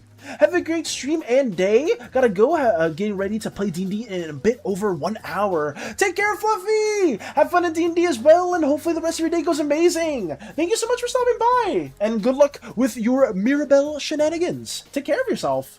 Can I become a god? If anybody here gets to the higher tiers of the pack system, you can essentially have near demigod-like capabilities, so that's something that can happen. You want back? Welcome back, Jams! Welcome back. Yeah, we've been sharing Judgment, the fourth school of magic that we're going to briefly cover in this next Slimeversin video, so that's what we've been developing too, and I hope you're doing well. Welcome back. But let's see. Can I become Upper SANI's left slipper? I don't know why anyone would want to have that being a case, but please don't do that at all! Gotta go. Take care, Lotus. Take care of yourself.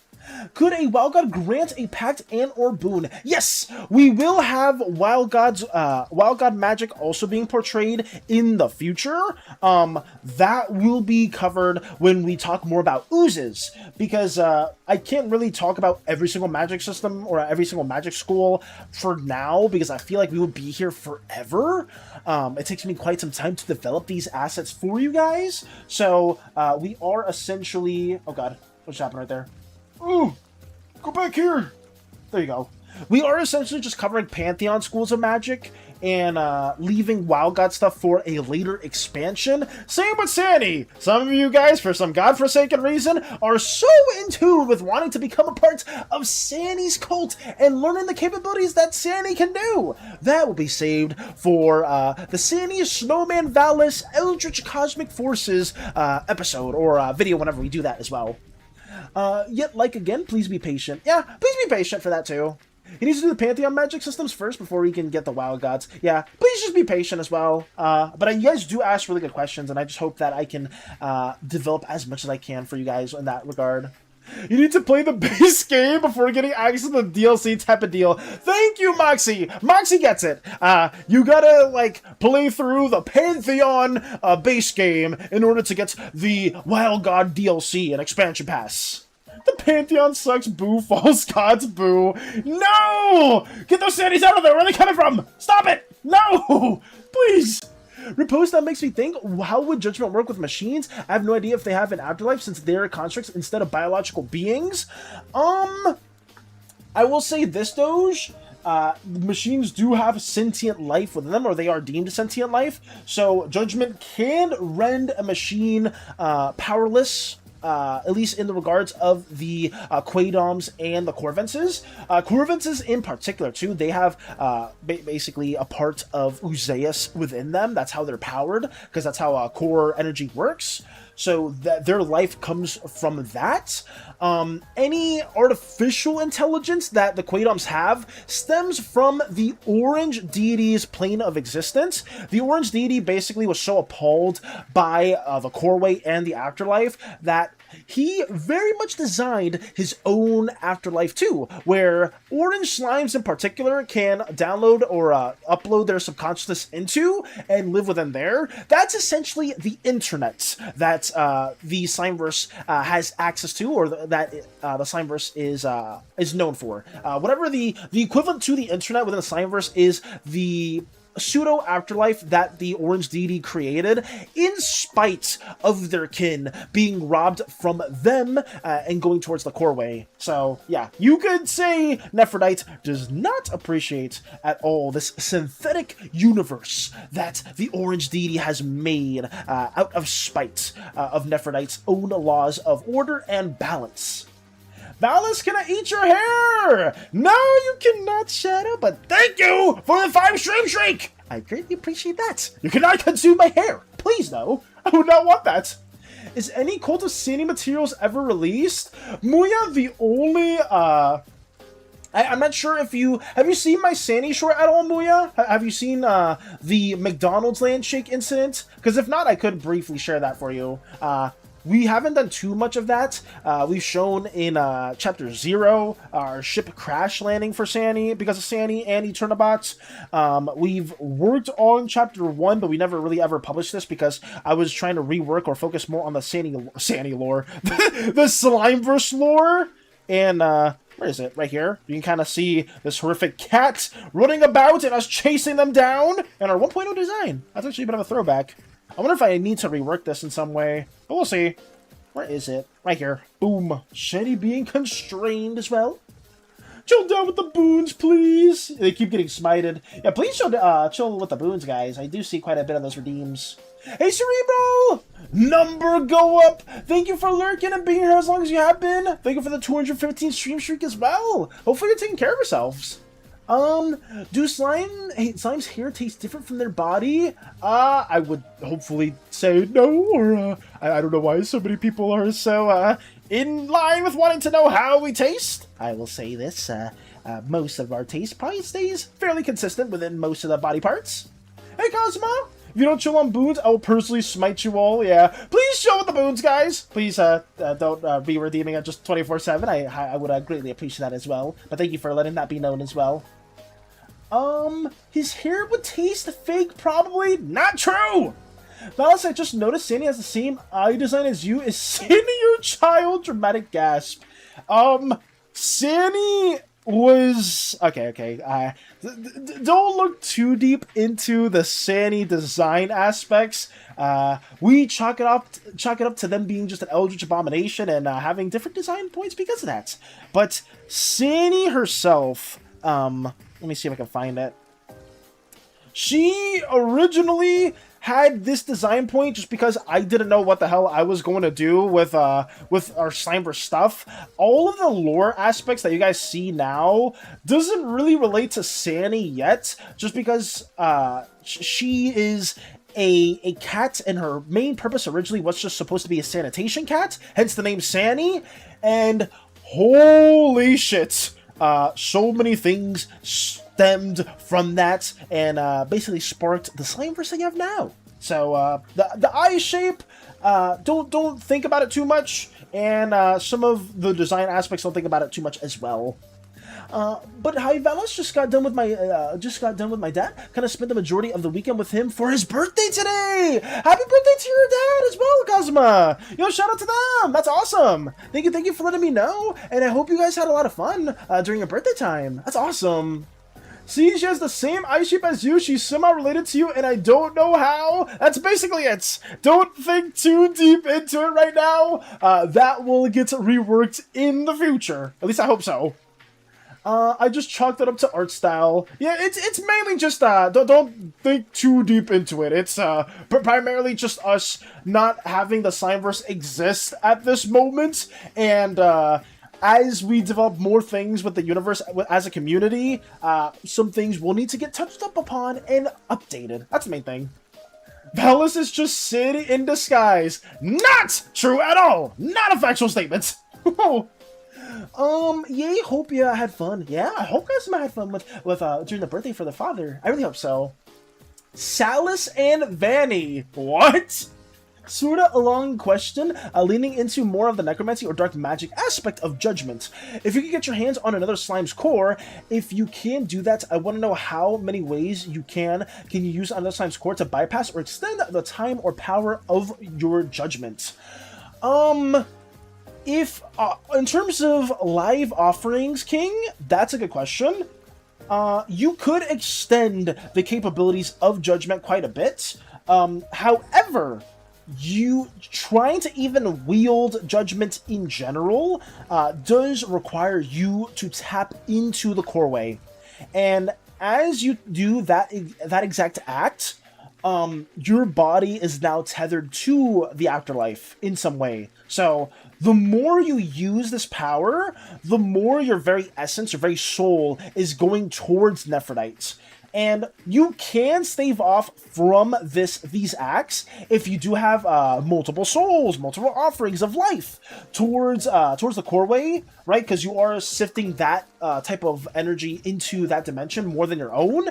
But inevitably, using those spells and using that type of capability will drag your very body into the coreway. You can kind of see right here with this wild god being resurrected. Ajar Sid essentially mass manipulated his civilization into believing that his acts were just, believing that assaulting Teldris was the correct thing to do because Aegis's visions were false. So it took Ajar Sid, like the majority of Ajar Sid's civilization, to even bring back this wild god into existence. It was very costly, but it was an act that he did, and he was now permanently bound into the coreway, and to a point where he even bound himself to this very wild god as well. So that's something you'll see during our retelling of the Uzaic War. It's like one of like the grand final moments that you'll witness whenever we do get to that kind of retelling. But that's like one of like the most ominous and the biggest taboos within each of the pack wielders that people have seen in the past. So yes. People within Jarcid's civilization genuinely believed that what he was doing was just. They went alongside his acts and they condoned it to the point of bringing back such a horrific deity as well. Valence the Eldritch God, it's his true form when he takes off his wing. What are these slanderous statements? What the fuck? No, that's not even accurate at all. That disguises his identity. Thank you, everyone. I made him dinner on Friday, took him out yesterday with my sister, and then surprised him with my nephew today. Nice! That's awesome. That's generally so wholesome to hear, Kazuma. I'm very happy that you were able to spend that kind of time. Let me go to the corner and cry. I'm sorry. I'm sorry, BK. I feel like Nephrodite, if I'm saying it right, yes, might want to capture Silver because he managed to come back to life despite dying and going to the core way. I mean, would Nephrodite even want to recapture those who managed to come back to life? It depends, Dragons, because Nephrodite at the end of the day is one of the deities, just like all the other Pantheon members, and it depends how much noise you make, right? Like, the Pirate Network works in a way where you can tamper with each of the god's powers up to a certain extent. To get stronger powers, you need to make more offerings, you need to learn more about your god. You basically need to sift into the Pirate Network to a point where... Thank you for the tongue as well, Hades. Thank you. Wait, what? Oh, thank you for the 25 bits as well! Hey! Also eats Valis hair. Hey! No! Get that! Get the Blu-ray X and your choppers away from my hair! Please and thank you! But thank you for the 25 bit Shadow. I really appreciate that. Thank you. I hope you're having a wonderful day outside of nomming on my hair. Thank you! And thank you as well, Hades, for stopping by as well. I hope you're doing wonderful. Thank you. That means more angst, Val. That is true. Yes. Shit, what was I saying? Fuck, I got sidetracked. Oh, yes, Pyron system stuff. Essentially, to get stronger as a pack wielder, you need to do more offerings, you need to learn more about your god, you need to work yourself into the Pirate Network in a way where you get closer and closer to that deity, because that's essentially what it is. It's basically trying to get attention of a certain deity to get more power. And that works the same with the core way, where Nephrodite doesn't really notice you, and if a fragment or a part of your soul lingers in there, you're basically bound to it, and you will keep sinking deeper and deeper the more you get closer to death, and the more you use Judgement as well. Practicing on my drawing tablet? Nice, Shadow! Hopefully you're having fun on your drawing tablet. Let's go. More proof for that one bathroom just being filled with Valis' wigs? What? It's not, oh, you know what? If that's what you guys want it to be, or that's what you guys are thinking of it being, then, you know, more power to you. Maybe there's some total significant wigs that are present right there. Totally, yeah, for sure. Nothing else at all. Yeah, if that does stave some people off from believing what it could be, then that's probably for the best. Yeah, I guess that is it. I did mention that about Judgment. I did talk about Evoca. I did stave off the wig consumers for some godforsaken reason, and that's all we really have in store for today, guys. Outside of this, we have a other Pantheon-like thing that we are going to showcase. Well, not Pantheon-like thing, sorry. We're going to work on the thumbnail. And some of you guys did see that before when we were working on Evoca. Some of you saw Lady Evatress, one of the Mafia bosses that is associated with Xander in a way, because the Mafia, the Mafia boss faction has various astute leaders, profound leaders. Mr. B, voiced by Hades and created by Hades, is another Mafia boss that is in lines with his faction. So I really liked her design. I'm just like, I want to showcase somebody using some magical thing. And I decided to work on this little thumbnail right here. It's nothing too crazy. I'm sorry if it's really hard to see as well. But this is essentially Lady Evatress walking down the side of the street, and trying to get a hit and run done on her is not something that you want to be doing, because she has 2 bodyguards at the sides of her head on at all times. So you can kind of see a Mafia member trying to shoot her, and unfortunately getting chomped away by her very hair. So that's what I'm gonna draw. I'm gonna try to make the composition, at least lighting wise, a little bit better. I'm still learning how to do thumbnails, so we're going to be drawing this and experimenting with different poses, and we'll see how it goes. I did this one. Originally, I was going for something like this towards the side, but I felt like when you squint away and you like see this on your phone, you can't really see it too well. But we went with this design originally. I felt like just having a close-up on her would be a lot better. So I ended up committing to this type of idea, her being unfazed at all, because she doesn't really have to worry about any threats that come coming into close contact as well. Outside and muted right now, but hi King. Hey Ollie! I know we're muted, but I hope you're doing well. Thank you for the lurk graph as well. Thank you. Also, good morning, Aaron! Hello! Welcome on in, guys! Welcome on in! Please take care of yourselves if you are lurking and doing your own thing. And, yeah, we're just recapping some magical lore implementations. Nothing too crazy at all. And, that's basically all we've been doing. But, I'm going to be lining this up now. And, we will probably have, any other questions that you guys have. We'll try to work on that more, too.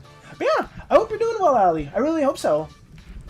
Her name pronunciation reminds me of Lady Dimitrescu. Eventress? I guess that could be a good comparison, maybe. I guess she isn't as large as Lady Dimitrescu, but that is something. Valence, can you check the clip that I sent? What clip did you send, Jiblu? I'm currently trying to draw a character design for my D&D OC, but it's so hard. How do people do this? Also sucks that when I search up for references that there's a bunch of AI. I will say this, Jams. Are you on Pinterest? Because I know there's a filter on Pinterest where you're able to filter out most of the AI stuff. They still have, like, even if you filter out the AI stuff, you still get, like, some things that are showcased, unfortunately. But, it does sift out a lot of it, which is pretty nice, but hopefully you're able to get some good references in for your character design. It's hard. Like, I've shown it before when it comes to designing characters. I am not the best with it, but one thing you can kind of see, I think if I still have the Omen file here somewhere, is when I was trying to work on Hades' D&D character, he had certain traits that he really wanted, so we just kept trying to draw those traits in different variations right here.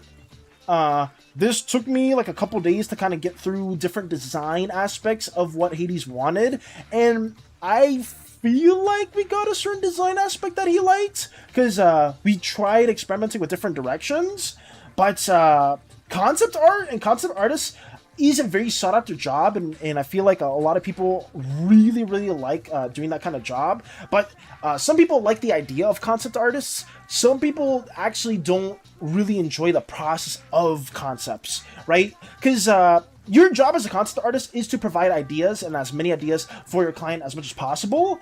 And sometimes you really just need to keep wailing on a certain concept to the point where you're doing really outlandish things that some people wouldn't really be thinking about. But it's the main purpose is to just get to a point where your client sees all the available options to them, and they have, without a doubt, a design that they're happy with.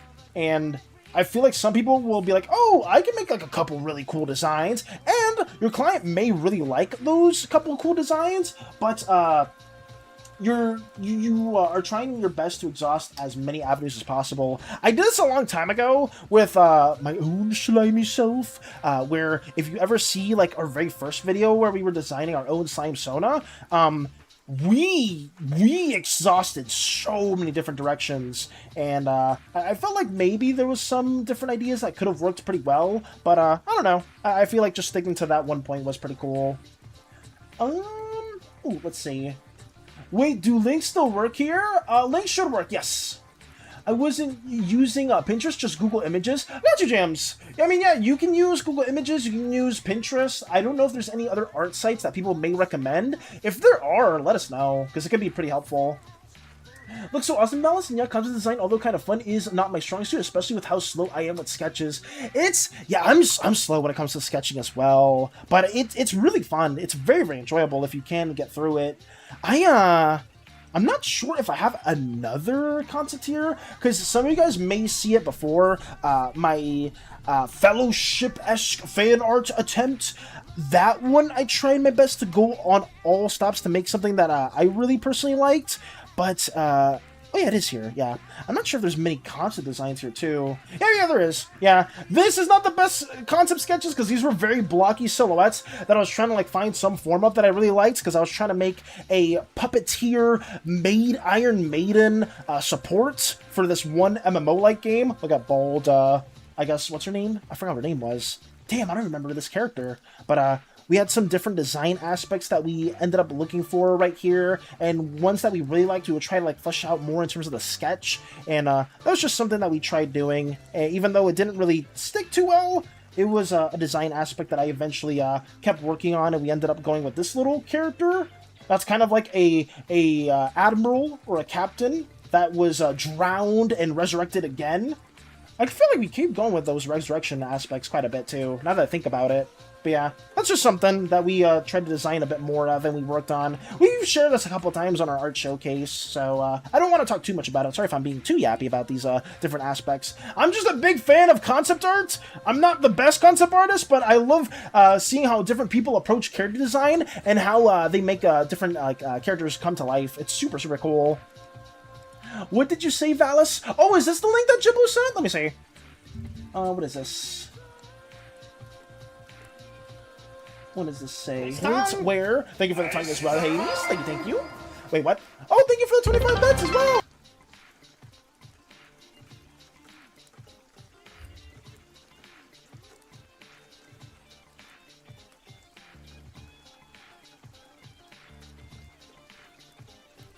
What is wrong with me? Can I get a boon?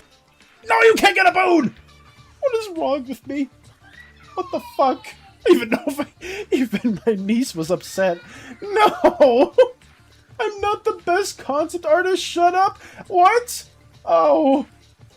For poses specifically, I love Pose Maniacs. That's a good one. Yeah, Pose Maniacs is a great place to study gestures too. How much time do you have? We're probably here for like maybe under an hour-ish or so, Cosma. Oh, holy shit, I forgot that I have a scanner now that I should scan that Greek history book I got for. Oh, got you. That makes me think of how I'm trying my hand at concepts for K1A. I have a satisfactory design for her face, but now comes her body. I'm thinking a mixture of both Corvinces and Quaidums since she got further augmented after the war. Got you, Doge! Good luck with those design aspects. Yeah, like, when it comes to the Quaidums and the Corvinces, we don't have, like, the fully set designs just yet. We just have very early experimentation when it comes to that machine species, but if you want to be a bit more experimental, go for it. I don't mind at all. I just I feel like I need to work on that design aspect once we get closer to the next season. Damn, fellas, didn't know you were that freaky. Okay. I just, you know, sometimes there's clips, right, where you can, like, explain yourself and have a good argument. That time, I genuinely have nothing. I don't know what you want me to say there, Jablu. I did not intend it to be like that, but, you know, it is what it is. I can say whatever it is, and people will not believe me, so, I'll just feign ignorance on that aspect. Thank you, and we'll move on to drawing Lady Evatress. You asked what's wrong, so I figured we would cut some time in our schedule to talk about it. No, it's fine. It's okay. I swear, it's all good. We don't gotta worry about anything at all. It's all good. It's all good. Yeah, let's just keep working on this lovely and vicious mafia boss that needs to be sketched out. And that's probably a bit of a priority, you know? We did share a lot of aspects towards the universe, and if you guys ever have questions and ideas, suggestions, give me more suggestions, guys! Please! This is a community effort after all. Yes, I do have, like, the end say, like the final say in all this, but I love the ideas you guys have, you know? You guys have added so many interesting things that have made me think more, and I just want to be here for each and every one of you. Let me try to add that. I feel like I shouldn't have this have multiple strokes. Theoretically speaking, if a slime was a heavy devout worshipper of Nephrodites, but they didn't use magic, if their soul managed to fully escape the Corway, would Nephrodite want to get them back? Totally not for a character idea, or just brainstorming for silver. If you were a devout worshipper of Nephrodite, more often than not, you're probably already in the Corway. Because most people don't know too much about Nephrodites. It's really hard to worship, or at least slimes. I guess slimes, struggle with worshipping Nephrodites. That's more of an ooze practice. And even still, they worship Nephrodite through one of the wild gods.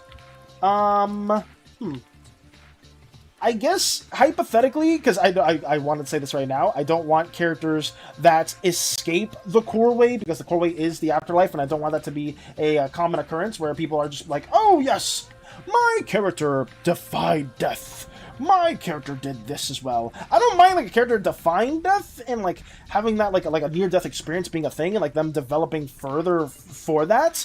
But I don't want like a bunch of people just making like characters that just cheat death and like break the fundamental laws of our universe. Because I just don't like that. I feel like that just feels uninteresting to me, or it just feels like well, whenever like people try to break the rules of the universe that somebody makes, it feels a bit like I don't know if disrespectful is the right word to say, but it just feels like how should I say? Yeah, I don't know. I don't know the right word to say. I just don't like it personally. I wish I had a better way to like convey my gripes with those statements. I wish I did. Main character syndrome? Yeah, I guess that's a better thing. I think that's probably a good way to put it, Kazuma. I would agree with that too. P.S. You're a slime and needs a... P.S. You're a slime and needs a spine sometimes. Other than that, you need to make sure you take breaks. Thank you, Kazuma! Thank you. And that's why I have so many amazing historians and moderators that have helped me with that too.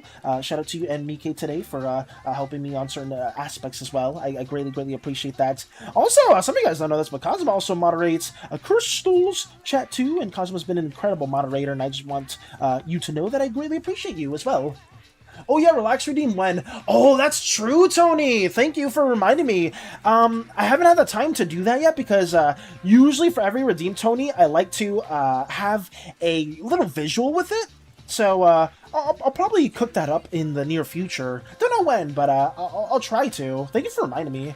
Maybe today, because this thumbnail right here is going to take me some time to line up and draw. So we'll see. We'll see what we do. If I can get this done today, and if I can get this done maybe latest tomorrow, I could probably have that redeem made sometime tomorrow. Hopefully. Ideally. Hey, Marco! Hello!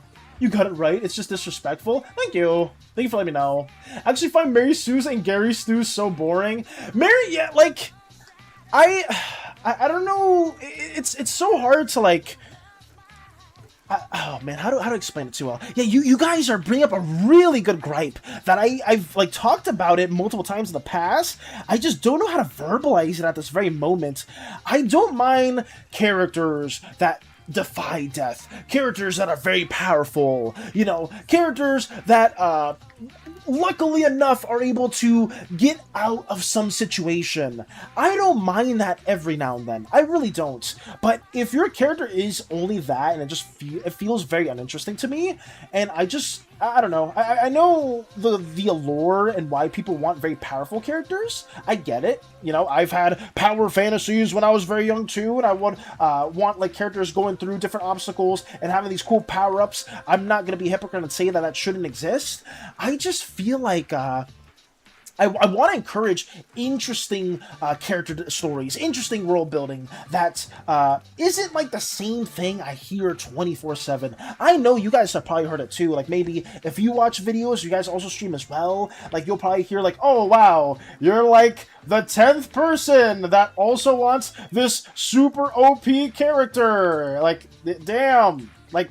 Yeah, that's fine. Nothing wrong with that. Like, if you want to make that really OP character, I feel like I always, at least twice or 3 times a month have to make this discussion. Like, I don't mind that, but, I just don't want that to be in my universe for plot reasons. And, if you can make it interesting enough, then sure, but, like, I don't know. Most people don't really do it too well. Did you like the Vine I sent you? Absolutely, Tony! I love the Vine you sent me. Valence, would you say they are actively trying to dismantle the structure that people have spent so hard to build? Yes, Wacko!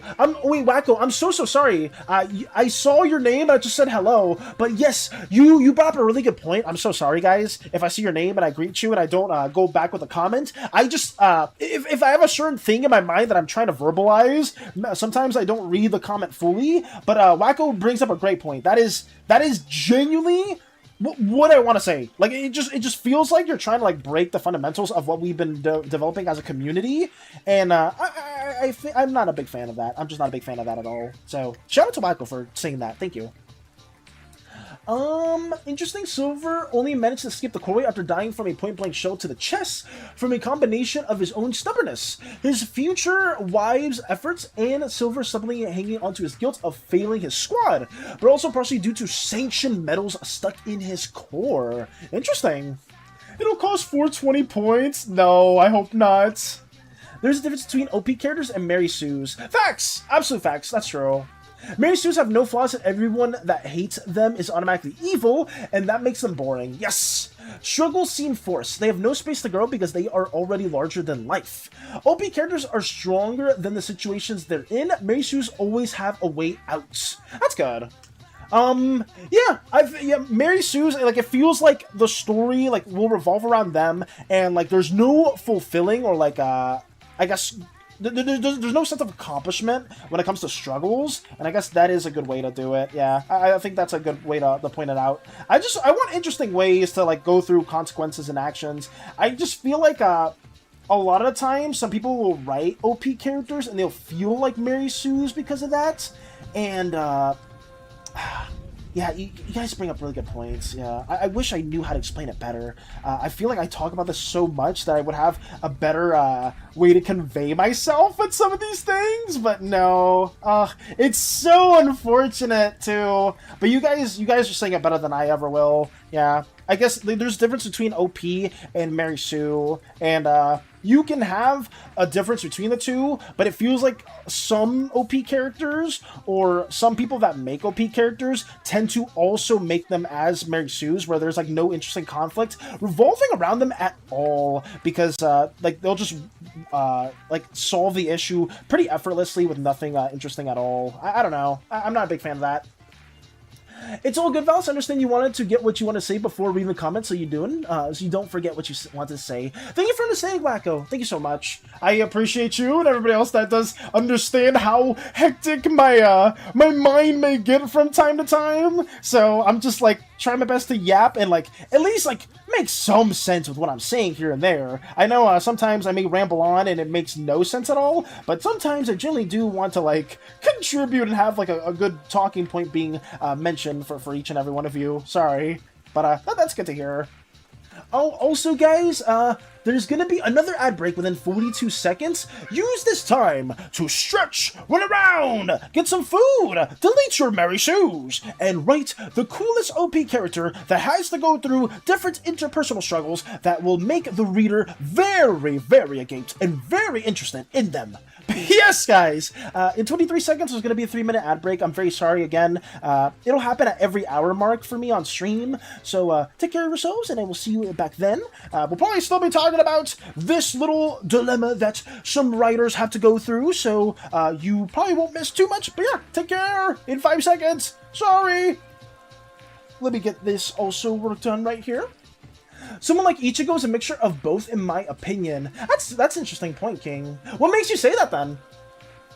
Ironically, designing a D&D character felt great because it gives clear boundaries on what you can or cannot do, gives them a class, and you can't decide why they chose it. Their species can't influence their personality. It's fun. Great point, Jams! Absolutely great point. Like, D&D has great, has a great character creation structure. Some, a lot of TTRPGs have that as well. That's where I got back into making my own OCs, too, right? Like, when one of my friends was, like, getting back into DMing, that's when I created Lordran, my first ever D&D OC, and that stemmed into me helping them work on the Fateborn universe. that some of you guys will see from time to time in our shorts that I always try to show for some people, where it's like, oh hey, you're a new viewer, do you want to see this exact same short I spent a month on and I want to share with you guys again? And it's like, oh god, old man Valis is showing his same magic trick. Get some new ones, old slime. Which I want to do at some point, but we'll see. Oh god. Dang it, Valis heard my comment and the ad started playing. No! Fuck. I hate drawing hair so much. Why do you hate drawing hair, Shadow? What's your gripes with drawing hair? Ichigo still has interpersonal problems and hardships, but he is still literally everything you can be in Bleach. That's fair then. Yeah, I think, can you be a bit of a Mary Sue, guys, and still be an interesting character? And if so, is there an example that you guys have of, like, somebody that's a kind of a bit Mary Sue-ish, but still, like the story revolving around them or the actions they do still feel pretty interesting? I'm very curious as to how much of a Mary Sue of a character can you be till it becomes too Mary Sue and people just hate it. I'm very interested. Is Razor a Mary Sue? I would have to look back at all the aspects you've written for them, Jazz. As the saying is, the character needs to go through a journey. Facts! Absolutely facts. Hey guys, please follow Valis on the other social platforms. It helps the community grow and have the big slime man keep making. Ah! Thank you for saying that, Cosma. I'm very appreciative that you are very supportive, and I hope that Cosma said it best. If anybody does like what we do and you want to support us further, please check out our other social media platforms. It helps a lot, especially on YouTube and all that, because we are monetizable. We are getting that stuff going, and thank you, Cosma, for just shilling for us. I'm trying my I don't like talking about my own channel and whatnot, but I appreciate you for saying that too. Thank you so much. Anyways, what else we got? Luke Skywalker? Oh, that's a good example. Shit. He legit becomes a god. Klein Moretti from, I don't know them yet. He's a Mary Sue by definition. Luke Skywalker, that's a good one then. Yeah. Welcome back, guys! Welcome back from the ad break. I hope you guys are doing well. And we're talking about Mary Sue examples and stuff like how much of a Mary Sue is too much, or what's a good example of a character that is Mary Sue-esque, but is, how should I say, is still interesting enough of a character. And Tony said Luke Skywalker, and I would say that's a good example. Oh, hey! Thank you for the follow, Amoeba. Thank you. Hopefully I said that name correctly, and I hope you're having a wonderful time. We're talking about some writing antics that I just said, but I hope you're doing well, and take care of yourself. Still enjoying to watch. Yes. Helldivers 2 ad? You got a Helldivers 2 ad? Oh, no. Oh, Jesus. I mean, I guess that's good. I say oh, no, because Hades has very mixed opinions. Behold, the power of an angel! Hey, okay. We have an angelic figure making their presence known. Welcome. Is this your first time watching us on Twitch? Like, actually, wait. Words. Sorry. Is this your first time? Stop, down, Axel. Sorry. Is this your first time seeing our content? Or did you see us through recommended or anything else? Thank you for stopping by. Sorry if I tend to ramble on about various things and things tend to lose the plot here and there, but that's us. We're a bit of a rambler over here while we try to draw and make our characters more developed too. Do I have some Valis fan art for you, Amoeba? Amoeba? Oh! Wait, what do you mean by that? One of the animes I think of is like Inuyasha. Interesting. The end of Naruto put him in Mary Sue conversations, but Boruto just literally is. That's fair, yeah. I guess a lot of anime characters probably have that too. Okay, how about you? How about you calm down for a moment? I try my damnedest, Amoeba, but I am a very sporadic individual, sadly. But it is what it is. Let me move this back over here. Sorry, the music got a little bit louder. It did swap songs to our Persona track, our other Persona track as well. Here we go. Yeah. if you ever stop by in our other streams, you'll know I am I'm a bit scatterbrained, and I tend to yap quite a bit about different things. But yeah, welcome on in, new viewer, and I hope you, if you're ever interested in our little universe thingy here that we're working on, you ever have any questions, we're here for you. We will answer as much as we can. I'm playing Helldivers 2 now. Nice! That's good to hear.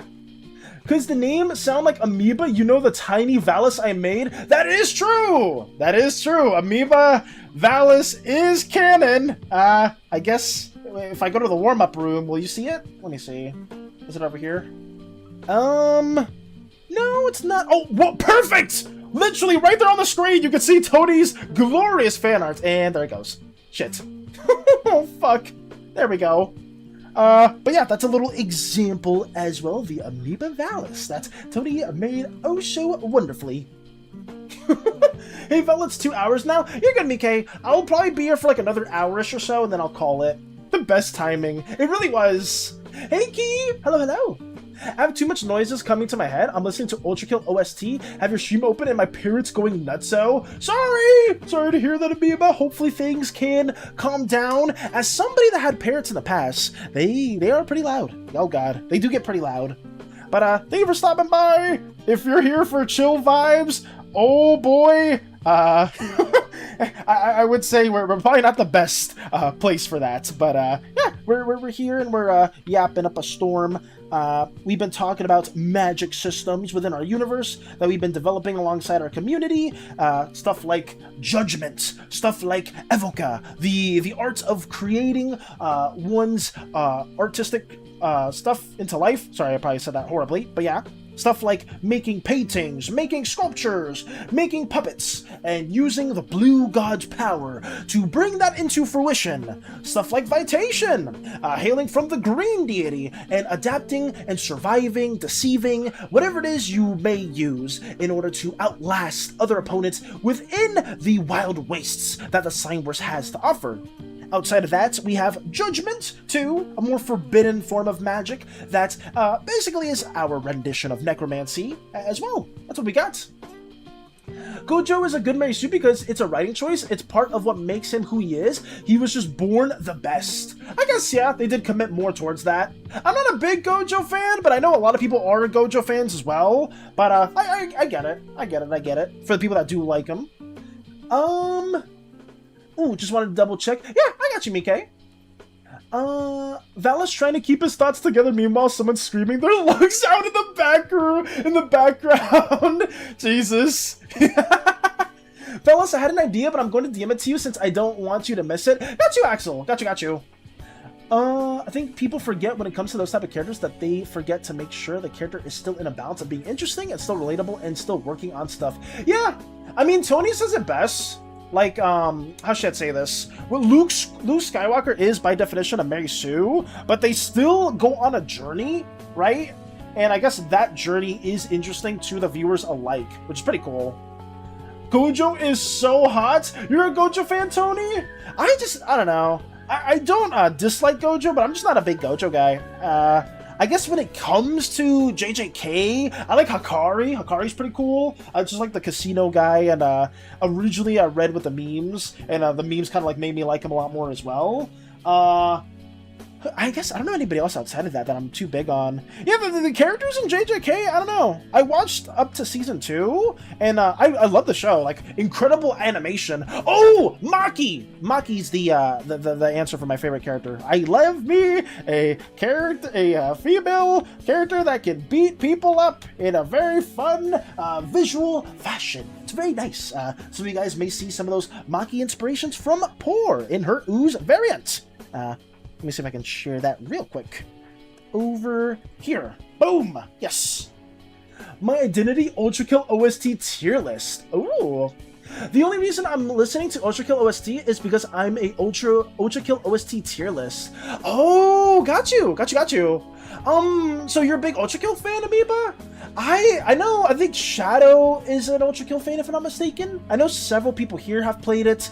I want to get my hands on it. I want to try it out, because I know I've only heard good things about Ultrakill, but I may check that out too. I mean, I haven't watched Chainsaw Man recently, but Gojo still be hot. Chainsaw Man recently? There's no... You said that on purpose! Please tell me you said that on purpose, Tony. Hey, Fox! Welcome on in, welcome on in! Good to see you, good to see you. Benny Morrow beat Gojo no diff. Who's Benny Morrow? Oh. Hey, Valis, I'm curious if I wanted a certain slime OC with the ability to disassemble magics as an ability, would there be a god they could contract with to do something like this? It'd be a bit more complex than that.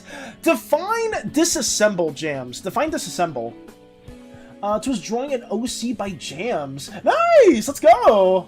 Same, I want to get beaten up by Maki too. Okay, I'm not saying I want to get beaten up by Maki. That's not what I'm saying at all. I'm just saying I love me female protagonists that are able to beat up other characters. Because, I don't know, I just like that type of agency as well. I think she's very, very cool. I don't know. Gojo's overpowered, but he goes through a lot of emotional struggles. That's fair. I'm a fan, and White is too. Plutra Peak? Oh, you're a fan of Ultra Kill as well, Doge? Who said that on purpose? Oh no. Repost, how would you characterize Novo Valis? In terms of being a Mary Sue Ghibli, or do you mean something else? I'm a fan of Gojo's journey. Him being the strongest makes most of his struggles emotional, which I really am a fan of. That's good then! That's good then. Yeah, I feel like, I can't talk too much about Gojo in any way, shape, or form, because, I did watch up to season 2 of JJK, but it's been a minute, and I don't really, I don't know, I don't recall too much of the anime all that much. I guess up to a certain point I wasn't too big of a fan, but it's still good. Like, I know JJK has a lot of fans. Fox, thank you for the saver file as well. Thank you so much. Oops, yeah, not Chainsaw Man, I am stupid. No, you're good, Tony! You're just not enough of a weeb, and that's fine. I was just like, wait, Tony's totally baiting the JJK fans out there with, calling it Chainsaw Man. Yeah. Oh, was it because I said Maki? And I guess, was it Makima is, from Chainsaw Man as well. She's like one of the villains there, too. And some people, I guess may confuse those names, mayhaps. I don't know. The recent animation has been amazing. Nice! Nice is nice. Have you watched Madoka Magica? Madoka Solo's Gojo? I have not. The guy from Fire Force, my GOAT, the greatest of all time, the man who beat the concept of the strongest. So in Fire Force, he fought his doppelganger and one-punched his doppelganger. Are you talking about the main character, Jazz? If you guys are talking about, like, anime references, I sadly don't know too many, of the newer ones. And by newer ones, I think everything, within the span of, I would say, like, the last, like, 5-ish years. I guess aside from Gachi Akuda, I've seen, Gachi Akuda recently. If people had rows of numbers instead of names, I would never again forget confused names. Nice. Oh, God. I don't know how many Ultra Kill fans are there now, but I'm going to emotionally offend every single one of them. The Shattering Circle greater than Event Horizon? Is that like, I guess, a hot take for a song? Is that what it is? He's a side character, he's just busted. Got you. Especially Higuruma, like, holy fuck, he's a damn lawyer and already became grade 1 sorcerer in less than 2 weeks. Yeah. Plus, he puts Yuji into the damn ringer too. I see. Yeah, JJK has a really big problem with leaks. It became so big that spoilers were so pushed that they became common knowledge. Damn! I mean, I guess that's the case with any big anime, right? Any big anime series that also has, like, a manga that's caught up. Like, most people are just gonna know what's gonna happen in advance. Makes a lot of sense. Maybe Novo isn't evil, he's just bad with names like me, and that's why everyone got a number instead. That's crazy! Wait, isn't that what Ghibli also talked about? Wait, Ghibli, what was the question you said before? Let me see if I can scroll up again. What do you think of this character so far? Looking for some feedback before I go back to writing the logs. Oh! I would say I like Novo's character arc. Right? For some of you guys that haven't been here for a minute or are just tuning in right now, Novo is Ghiblu's orange slime OC that does horrific things within the research logs that are posted within the server. It is quite an interesting development of characters that are surrounding Novo. I would say, I would say that Novo is interesting because they always have a plan ready, even if the plan does go awry, and depending on what new information that they get, they change their preparations accordingly. I guess some people would say Novo is like too perfect in that sense, where like, oh, they devised a plan, that devised another plan, that devised another plan, which makes it feel a bit not Mary Sue-like, but it just feels like, damn, how are you like this prepared for everything? I don't hate it personally, because I mean, I feel like if that's like the type of character you're trying to convey, somebody that's always prepared no matter what and has 5 different contingencies no matter what, then I'd say go for it. Plan farming, yeah, I feel like that's something that you should like. It doesn't feel problematic, and I like it personally. Batman, true, Batman's a great example. I'd say that the ability to disassemble is like a mechanical thought process. To the user, they could see the formation of a spell and try to sort of undo it. It's hard to explain in detail in stream. Oh, like a counter spell is what you're saying? Thank you for the posture check as well. Thank you. Are you talking about like a counter spell in the sorts? Like you can kind of process the spells being weaved. Sorry, I'm stretching right now. Being weaved from the Pyron system itself? Because if that's the case, you'd probably be looking into the Indigo God School of Magic. Let me go back here. Let's see what else we get. Magical engineering. So for example, if a magic fireball approach, they could technically disassemble its structure, causing it to dissipate. Yeah, you would probably think of the Indigo God School of Magic, where they can process the Pyron system in a very different perception towards the in regards to the other magical schools. So if you're interested in that sort of line, then you would probably need to wait a little bit longer till we explore that School of Magic on stream. Plan farming, yes! Silver is going to be my main Slimeverse character. Gotcha, Dragons! I hope you have a lot of fun developing Silver, too. Not gonna lie, Batman's one of my favorite superheroes. Batman's goated! Yeah, Batman's a super cool, like a super cool superhero. Oh, shit, the same one twice! Shit! Batman is a very interesting superhero, right? Because they don't have powers, but they're able to get through pretty much any problem through a bit of thinking and ingenuity. And even, I'm a big fan of Absolute Batman, right? Because I think the Absolute Universe has been really interesting recently, and getting to see all the different villains taken in a much more horrific ideation is really cool. Yeah, Batman's a good example. Yeah, I would say that too. Always having a plan for absolutely everything. That's dope. Very, very dope. I will mute you for the rest of the stream because I will be streaming myself. Have fun streaming, Tony! We will be probably raiding into you if you stream for more than an hour. Take care of yourself. Take care of yourself. Wait, you read Absolute Batman? I read a bit of it. I'm not caught up on Absolute Batman, but I do know a good bit. And it's really cool. Very, very interesting. I absolutely love the design that they have for some of the characters in the Absolute Universe. I was imagining those trying to disassemble magic. It's like the engineering versus architect shenanigans, where they bureaucratically bicker with one another. Interesting. He's just a smart man with money. I mean, I guess, would you not compare that to Tony Stark then, too? Because I would say Tony Stark has a suit prepared for, like, any threat also, right? Like the Hulkbuster. He made oh god, what's it called? A Galactus-esque Iron Man suit. I forgot the name for that one too, but to use that to fight like at a near like cosmic level, like Tony Stark would probably be an example of that as well. I feel like Tony Stark is a less serious and like a bit more like charismatic than Bruce Wayne. So maybe some people either like that more or not. Maybe they're not a fan of the aesthetic or how Tony Stark probably fights as well. But I guess those two are kind of hand in hand in some similarities. Maybe 60+ because we will be playing Assassin's Creed Odyssey, just a heads up in case. Gotcha, Tony! Got you. Valis, you're our date for the day? Give us flowers? What? Wait, what? What do you mean, I'm the date for the day? I don't know if that's the case at all, JD, but, welcome on in. I mean, I guess if you guys want flowers, we have some, flowers on Lady Evatress around the head. See ya. Take care, Tony. Take care. Till next time.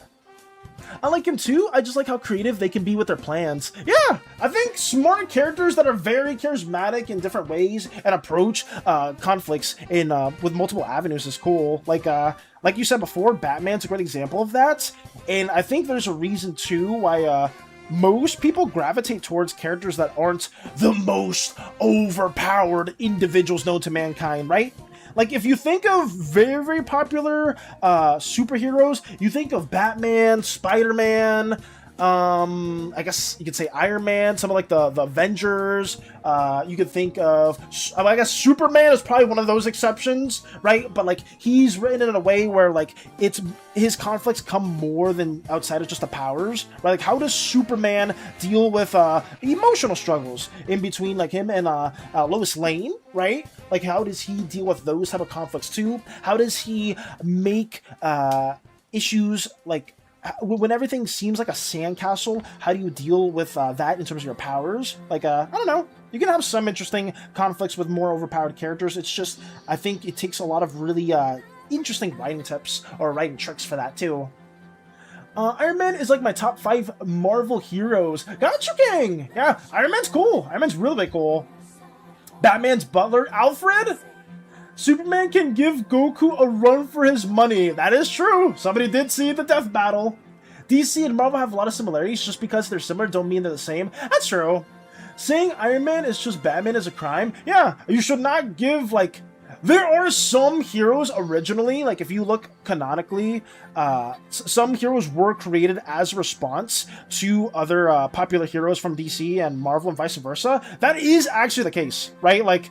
But saying a hero is just a carbon copy of another hero from a different media probably isn't the best thing to do, just because that just shows you haven't really engaged in that content all that much. Even though originally, like, I know there was like several competitors for Spider-Man and Batman at the time because those were the ones that popped off the most. And I remember like early comic book history, the Fantastic Four were very, very popular for quite some time too. Justice League and the Avengers, right? Like making superhero organizations, taking like those ideas and like using your own unique heroes in that setting is also really interesting. Alfred is goated. Yes, Alfred is absolutely goated. In Marvel, my favorites are Iron Man and Spider-Man. DC, my favorites is Flash. When Flash gets a good writer, then you know you're in for something good. Batman comes after Flash. That's good. That's good to hear, Jams. Yeah, I would say, for me, Wonder Woman is probably like my favorite DC superhero. I read Wonder Woman 2018, Wonder Woman Dead Earth. I've been trying to read a bit of Absolute Wonder Woman too. It's been cool. It's been very, very cool. And I'm more of a Marvel head when it comes to superhero comics, but it's always cool to see which heroes you guys gravitate towards and why. I always am really, really interested in seeing that because I can implement that into our own universe as well. It was crazy that I learned that Alfred is ex-military. Yeah, like, I believe in Absolute Batman, Alfred's an assassin. Like, I think Alfred's an assassin, I believe. Correct me if I'm wrong, Absolute readers. I don't remember too well, but I thought Alfred's a assassin hired to take out Batman? Or maybe they're taking out somebody else. Oh, also, hello, Nika! Welcome on in, welcome on in. Good to see you, good to see you. Let me drink some water as well. Making it to 2 streams in a row. Let's go! I'm excited. Hey, Fallon Chats. Hey, Goof! Welcome on in!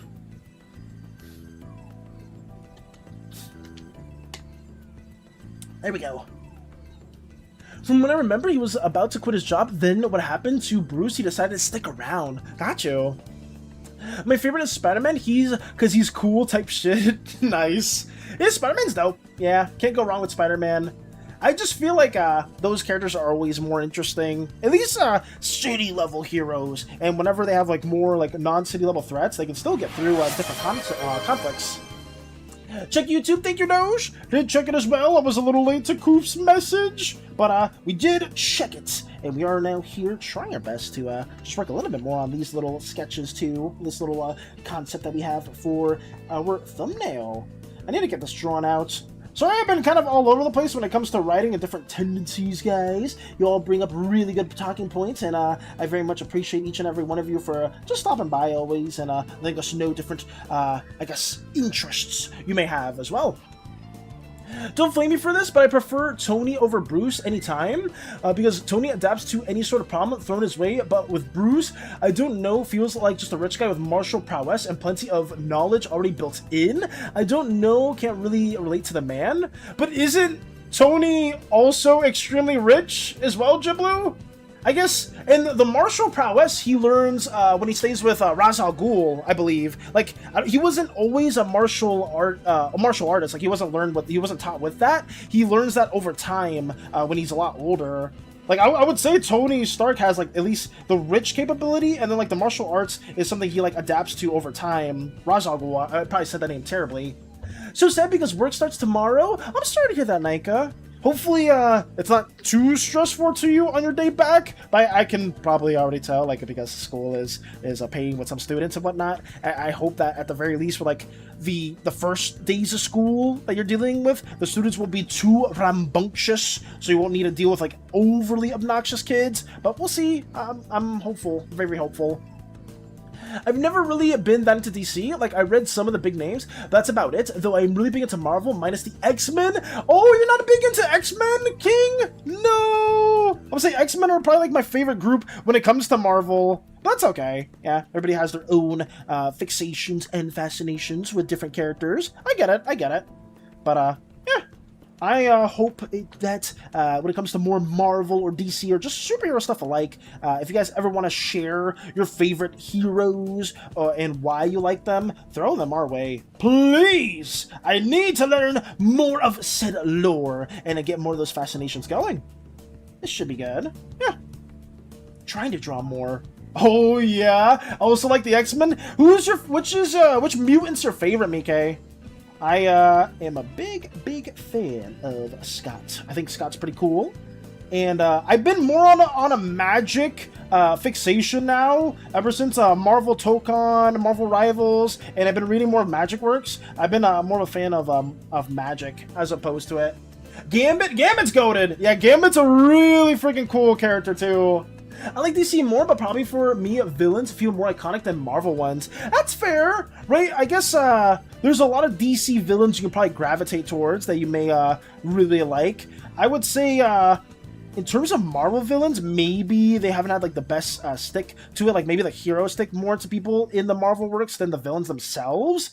I don't want to spoil anything for the newest Spider-Man movie, but I did watch it with Hades recently, and the villain was not somebody I expected. I'll be real. I was like, wait, really? You made them the villain within this movie? That's interesting, but very much out of left field, and I guess they were setting it up for future movies, which is kind of cool, I guess. It is kind of cool.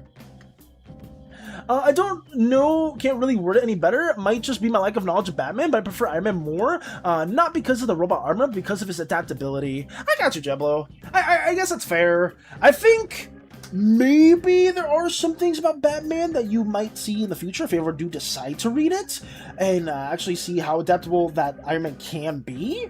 But you bring up a good point, you know? Like, some people will just prefer a certain hero more over certain traits, whether if that is, like, how they approach different conflicts, right? I think that's always the element of writing that people should try to implement more, is how do your characters interact with conflicts, and how can you make those interactions more interesting, right? Because, It's easy to be like, oh, my character fought this very powerful sorcerer, and they fought them by nullifying their magic. Boom.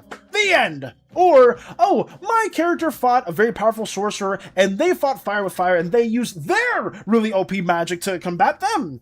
And I'm not saying you can't do this, right? But I feel like some of the more interesting fights are when characters are pushed to their limits, when characters really need to think about how the hell am I gonna get through this, and showcase those skills, right? Maybe you need to showcase your character not winning the fight at all and struggling terribly, because that's something your character would do, and they're very incapable but very proactive, right? Like damn, I don't remember that one character from One Piece, but I believe there's, like, I'm not sure if it was One Piece or another anime, there's a character that that would always be the first. Oh, no. Moomin Rider. Yes.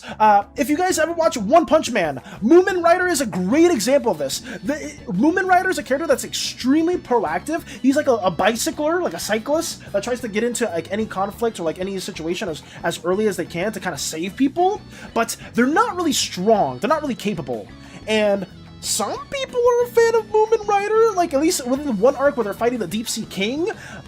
Not saying they're like the greatest character ever that people can get behind, but in that one moment where he's not giving up in the face of somebody that is obviously so much stronger than him, he still keeps going, and I feel like there's a bit of novelty to that, and I'm a big fan of like those types of moments. Despite against all odds, you're still trying to persevere through it, and even if you fail, I still find that to be a very interesting and captivating scene that you can have within your stories. I don't know. Moomin Rider is just a guy on a bike, and that's what makes him so special. Exactly. Moomin Rider is my favorite character in fiction. Thank you, Moxie. See, like, some people are fans. Like, I didn't know if I was reading the room correctly at all, but I just thought that was like a good example as well. I feel like that's another interesting character that you can implement into your own story, like a trope or a type of character. Proactivity, but not having a lot of capability. La Baron Mordo was a great interpretation of his character. Who are you referring to for that, Cosmo? Sorry. Lame! You're saying lame, Lux? Oh. The X-Men can be moving insane sometimes, and because in that short, stinky Wolverine is on the team, but Cyclops is the GOAT, Nightcrawler too. Let's go. Nightcrawler is cool as well. I mean, X-Men be moving insane sometimes, yeah. Yeah, when Batman gets a good writer, he's top tier without a doubt. For sure. And the fact that Batman, Spider-Man, like, these are, like, the most popular heroes within comics, they're gonna have way more good writers than they're gonna have bad writers, just because they Marvel DC really care about their popular IPs. And they aren't gonna throw, like, novice or, like, new writers and artists towards those works at all, sadly. Hey, Valentine's question, Indigo Slimes have perfect memory. Would you say in school they all pretty much have perfect grades so long as they skim over the textbook? Yes! They most, if not all, Indigo Slimes have pretty near perfect grades because of that memory jams. Yes. You're correct. Hey, Valis, in the new Spider-Man movie, VMAX was crazy. I watched the movie. The realization of what VMAX was, Jams, was very interesting. And I don't want to spoil it too much in case anybody here does want to watch the Spider-Man movie. I highly recommend you guys giving it a shot if you are a fan of superhero films. I would say the new one was pretty solid. It was very, very solid. And I would say if you're a comic book enjoyer, the antagonist is somebody you probably won't expect, which took me in for a whirl. Nightcrawler is such an underrated X-Men. I feel like a lot of people like Nightcrawler, though. Like, if you're a fan of X-Men, I feel like Nightcrawler has been on the rise of popularity. But maybe that's just me, because I know quite a bit of comics, but I feel like only a lot of people have been mentioning him as well. He's super cool. Very, very cool character. Good evening, sir. Pardon my late entrance. Hey, Sid! Welcome on in. Bienvenidos. We're just sketching, talking about superhero comics and stuff like that, too. And, yeah, just getting that going. But welcome, Sid. Welcome. You're okay for being late? Don't sweat it at all. I'm just happy to have you here. Oh, it's VMAX. If you know, you know. Oh, it's crazy that Magneto comes in and twists his balls. Hey, Nightsharks! Welcome on in! I can't believe you spoiled the entirety of the ending of the freaking Spider-Man movie. I was trying to keep it as much a secret as possible. But welcome! Welcome too! Welcome Sid, welcome Knight, hello and salutations, wonderful individuals. I should be drawing a bit more than yapping, sorry about that. But yeah, we're just trying to get this little depiction of Lady Evatress drawn in. Her just taking out one of the opposing mafia hitmen with her hair. Because she's a evoker, her hair is her art form. You'll see different hairstyles coming from her in the future, and depending the hairstyle, depending how gluttonous and dangerous her bodyguards may be. So that's gonna be something that we work on in due time. But welcome! Lane 2 wins by nullifying magic or wins by single OP power. Like, the reason Superman is interesting isn't because he's OP, but because he's shown genuinely struggling not to completely destroy everything around him, and that's what makes him relatable to many. Thank you, Lux! Lux, you are goated. If I can award you... You know what? No, Lux, I'm rewarding you right now. Right here. Lux, hopefully you're still watching. You have been given a new armament. Yes! This is an alluring, pristine gun that allows you to attack somebody's psyche. Oh yes, this is going to be super effective towards any indigo, any indigo slime, any yellow slime, or even a violet slime too, because it tampers with the mind. I don't know what the hell I'm drawing right here. If you want to make an actual gun that has this shape, or you want to make your own weapon, by all means, go for it. But this is an alluring specialty by Lux's deity as well. It looks terrible right now. Fear not! It will have its own design probably at some point in the future. But you have been given the Memory Crucifier. Something that can wipe memory. Do I want it to wipe memory? Is that kind of OP? Is that OP? Yeah, fuck it. You get a gun that takes away somebody's memories of the last 10 minutes. And it inflicts 4d6 psychic damage for any of you D&D TTRPG enthusiasts out there, if you ever want to take that into a little thing right there. So boom, memories from the last 10 minutes are gone. Oh no. Why did I do this? Let me take that out. But yeah, take that for you, because Lex summarized that point so much better than I could have ever said it.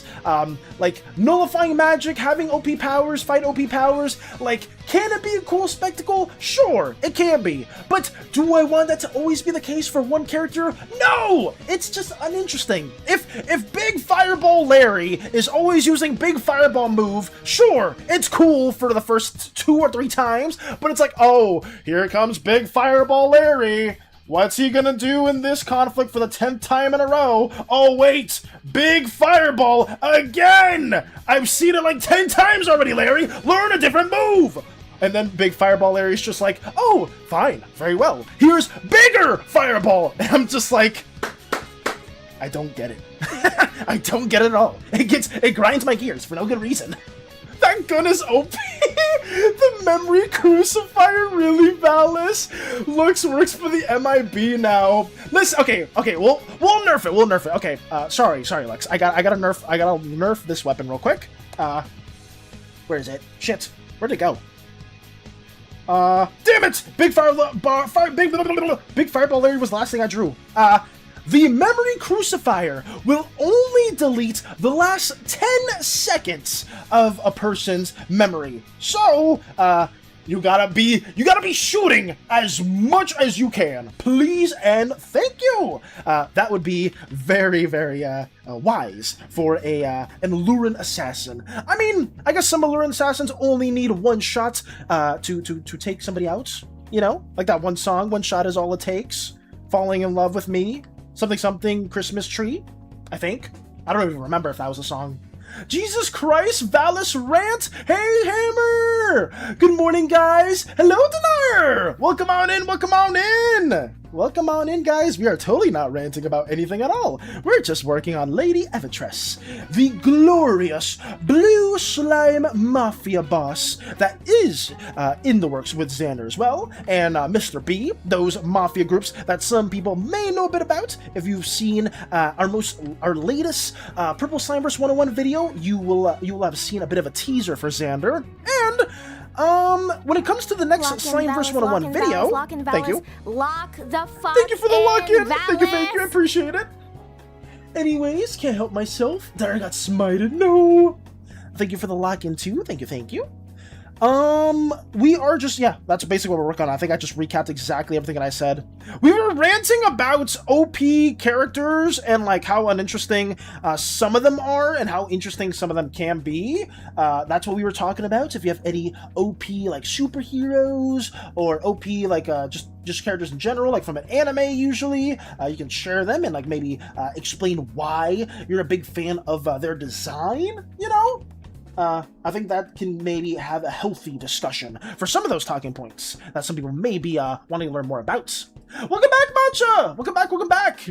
Good thing she can summon them at will, like, damn. Can I at least get 30 seconds on the gun memory crucifier? I will meet you there, Lex. How about we'll go 20 seconds. We'll go down the middle. If you're in conflict with somebody and you're shooting them with the memory crucifier, it will delete the last 20 seconds of their memory. So it's a pretty big advantage against very smart, tactical fighters. I'm gonna say this right now, though. If you use the memory crucifier against... Where are they? God damn it, I have so many files open. Shit! Oh, it's the same file. What am I doing? If you use the memory crucifier against a red slime, it probably won't do much. Yes, their memories may be tampered with, but a red slime is still very much going to be in the same mindset of, oh, me kill, me fight, alluring assassin, me swing, oh, hits you with a mind beam, oh, what happened? Where am I? Oh, swing again! That's probably what it's just gonna be. Oh, would it make it angrier? Yes! Oh, you're so right, Mike. You're so correct about that. Yes, because some of you guys weren't here for this, but I said this before. Red slimes have a defense mechanism in their core. Whenever their mentality is being tampered with, they get unreasonably angry. That's because when Lemmitese was fighting different forces, she would get very frustrated against people who would use different forms of magic that weren't seen as martial or as honorable in the lines of duty. So she would get really mad, and that rage would kind of linger on to her own kin. So if Callahan's really pissed, one, because Mika is in danger, obviously he would be pissed at that, but two, if Callahan is really mad out of nowhere, that's because somebody is messing with his mind. Thank you so much for mentioning that too, Mike. That's a really good point. I forgot to say that as well. I should have stated that too. Hammer got smited! Lux uses the gun for Milo for shits and giggles? What the fuck? You're just using it to troll them, that's crazy. I mean, you know what? It is what it is. Melis, how long is the reload time though? Can the gun just spray a full mag to mind wipe the last few minutes? I would say it has diminishing returns. You know, if, let's say this is the memory eraser right here that I'm circling, and it keeps like rapid firing into Evatres's skull, it would do 20 seconds, and then it would go to like 10 seconds, and then 5 seconds, and like, right, like with each repeating shot, there needs to be a bit of downtime between bullets in order for you to get those 20 seconds of memory erasure. That's what I would say, yes. Singe, but ready to get back to it? Hey, welcome back, welcome back! Do indigos routinely use this gun to ease their suffering from the effects of their photographic memories? That's a good question. That's a really good question, Jan. I would say, I would say that this memory erasure gun, maybe it might be more widespread. I don't know. This was just an on-the-cuff idea, because why not have really big world-building consequences to some throwaway ideas that we put here and there? Maybe some indigo slimes where they have too much knowledge and they crave, like, ignorance may shoot themselves with the memory erasure beam. Maybe, mayhaps. I will say this though, most indigo slimes crave knowledge, right? So getting your memories erased would kind of be more painful to an indigo slime than pleasure. So maybe there's some slimes out there that are just like, oh, please shoot me in the face. I don't want to remember the last 20 seconds of my life. And yeah, that could be something. The idea of the gun is a pistol, it looks like, so you have between 9 to 12 rounds for a clip. Sure! It could be like 9 to 12 rounds, if you guys want to balance that in a bit more. Thank you, Cosma. I did it! I've done a drawing of a red slime! Congrats, Jazz! Let's go, let's go! That's a dangerous combo for Callahan? You sure bet it is! Abso-freaking-lutely! Oh god. I've been debating on if I should give my any magics to K1 and K4, but when I do, I'm thinking of giving K4 either Evoca or Miri's Magic School, and maybe K1 Xanomancy as a way to further increase her strengths as a motivation to protect those she's close to. Interesting, okay. I would say this too, Doge. I mean, if you are fully set on some of those magic schools, then go for it. But we still have many, many more Pantheon schools to go through. So if you want to wait for those to be fully fleshed out, then I guess give us a couple more weeks, and every magic school will be fully developed for the Pantheon, that is. But if you do want to do more of those schools of magic right now, then yeah, go for it. I think for Mirian Dynasty School of Magic, you'll see some developments. It probably won't be too crazy in terms of how you guys will perceive it as well. Think of Mirian Dynasty specializing very heavily in enchantments. Cleonis is very heavily tied to illusory magic, so you'll probably see some more lovey-dovey spells, things that kind of alter people's moods, some slight forms of conjuration, things that can kind of warp people's perceptions of what they're seeing, things that maybe help people in their dreams, right? More restorative properties that Miriam Dynasty may have, because she is so closely related to Uzdrovichelka, the pink goddess of like restoration magic. So you'll probably see that. That's a good point. Really good. I think Zano on a robot, like on a Quaidom or a Corvins, is really strong, right? Since their most abundant minerals would be like metals, right? So they could like enhance various aspects of themselves and be extremely tough. Very, very tough and extremely durable. So that's actually a really good magic to pair with a Corvins. Ooh. I am going to have to watch this VOD more than once to absorb all this. I'm sorry, Matcha. I'm so sorry. Yeah, there's been a lot of questions. I really, really wish I had an editor for stuff like this, because I'm going to try to get through this VOD and maybe timestamp some of these questions. I feel like we had a lot of really good ones throughout the video, so it's going to be hard to kind of have all of them together. But I'll try my best. I will try my best. Honestly, Matcha, if you do rewatch the VOD, if it's not too much trouble for you, could you maybe timestamp some of the questions that you find? If not, that's A-okay. I don't want you to do more trouble, like go through more problems like that. I'll probably just watch it on my own and see what I can collect. MF using short-term memory loss as a weapon! Basically. If Indigo Slimes want knowledge, then wouldn't there be an asylum for crazy ones? Yes, there would be an asylum for some Indigo Slimes, or I guess like hospitals, they would say, for some of the Indigo Slimes that don't have enough knowledge. It kind of goes pseudo-insane, because having too much knowledge isn't bad for most Indigo Slimes. Having too little knowledge is when the mind of them starts deteriorating. So, Indigo Slimes, when they're in, like, sensory-deprived chambers for, like, decades on time, will essentially just go crazy. We'll go crazy because their minds are constantly trying to look and analyze every aspect of the room, perhaps, and they will be trying to break it down, trying to, like, wonder what the materials of it are, how it was conveyed, or how it was ideated in the first place. Like, there's a lot of things that would probably go into that process, too.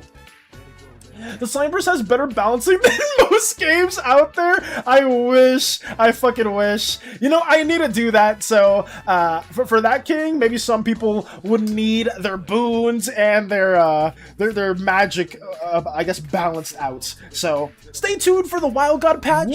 What are we down bad for? Who's barking? I'm shitting. Thank you for shitting, Crystal. Let's go. Thank you. This guy's massive. Who's woofing? Bell Pepper! Oh my god, I haven't seen Bell Pepper in ages! Bell Pepper, I thought you fell during the Uzaic War when we were sieging Faerun, but you're still alive! My comrade! Welcome! Welcome! It's so good to see you! Holy shit, it's been forever. God damn. Massive! Oh no! Take care, Koof! Take care! Bro slandering red slimes. I'm so sorry, Koof, that I just saw those messages just now. So sorry about that too. But please take care of yourself! Till next time as well. I'm so bad with YouTube. I'm so terrible when it comes to that. Valis, I don't think you need to be an Indigo Slime to go crazy from being locked up in a room for several years. That's true! It's just that Indigo Slimes would suffer more from that than any of the other slimes would. Oh yeah. Let's see what else we got. Thank you for the, also the lurchin. Thank you. I typoed again. Thank you for the posh trick as well, Bell Pepper. Thank you. Ooh, let me go up here. I haven't done this in forever. God damn. Damn, we're almost at 3 hours. I feel like it hasn't been anything. I don't know. It's whatever. I guess we will probably call it soonish too, just because I don't want to like overexert myself. Because I may feel fine right now, guys, but as soon as I probably stop after the yapping session, I'll probably feel like not as good. But it's whatever. You guys, God, you guys brought up so many great points. I am genuinely like very, very happy that you guys came here and asked so many things like this, because it was really cool to see. Oh wait, I saw Lex say something earlier too. Indigo slimes know too much and can't find more to learn. Erase some of their memories, can now learn more because they don't remember learning the info. Oh, infinite loop for satisfying indigo cores. That's true. That's actually a way to like circumvent it. Cleo and Allura fighting for that top spot in illusion magic. I guess it'll be very different illusory magic. I guess that's what it'll be. You gotta check yourself before you wreck yourself, Val. Facts! I may feel fine right now, but I know as soon as stream probably ends, and if I yap for like another hour or so, I'm probably gonna just feel the consequences for it. So I'll take care of myself, and I'm not going to overexert anything, which sucks. Oh man, I really, really want to keep yapping though. You guys are talking about so much cool shit. I really love it. Can there be crazy green slimes? There can be crazy slimes of every color denier. Yeah, you can go absolutely absurd with it. Valis gotta be 97808977078 years old. I think remove quite a few of those numbers, Jan, and maybe you'll get closer. I would say I'm not that old. Oh my god, it's already 1:34 a.m. Yeah, it's getting late. For anyone interested in checking, I put a question Slimeverse questions thread. Feel free to answer on your own times. Yes, hopefully I can answer some of those questions a bit more too, guys. I am sorry for not being on top of those and not giving you guys Slimeverse suggestions. I've been really trying my best to lock in after stream on getting different Pantheon members worked on. Valis, 978 years old.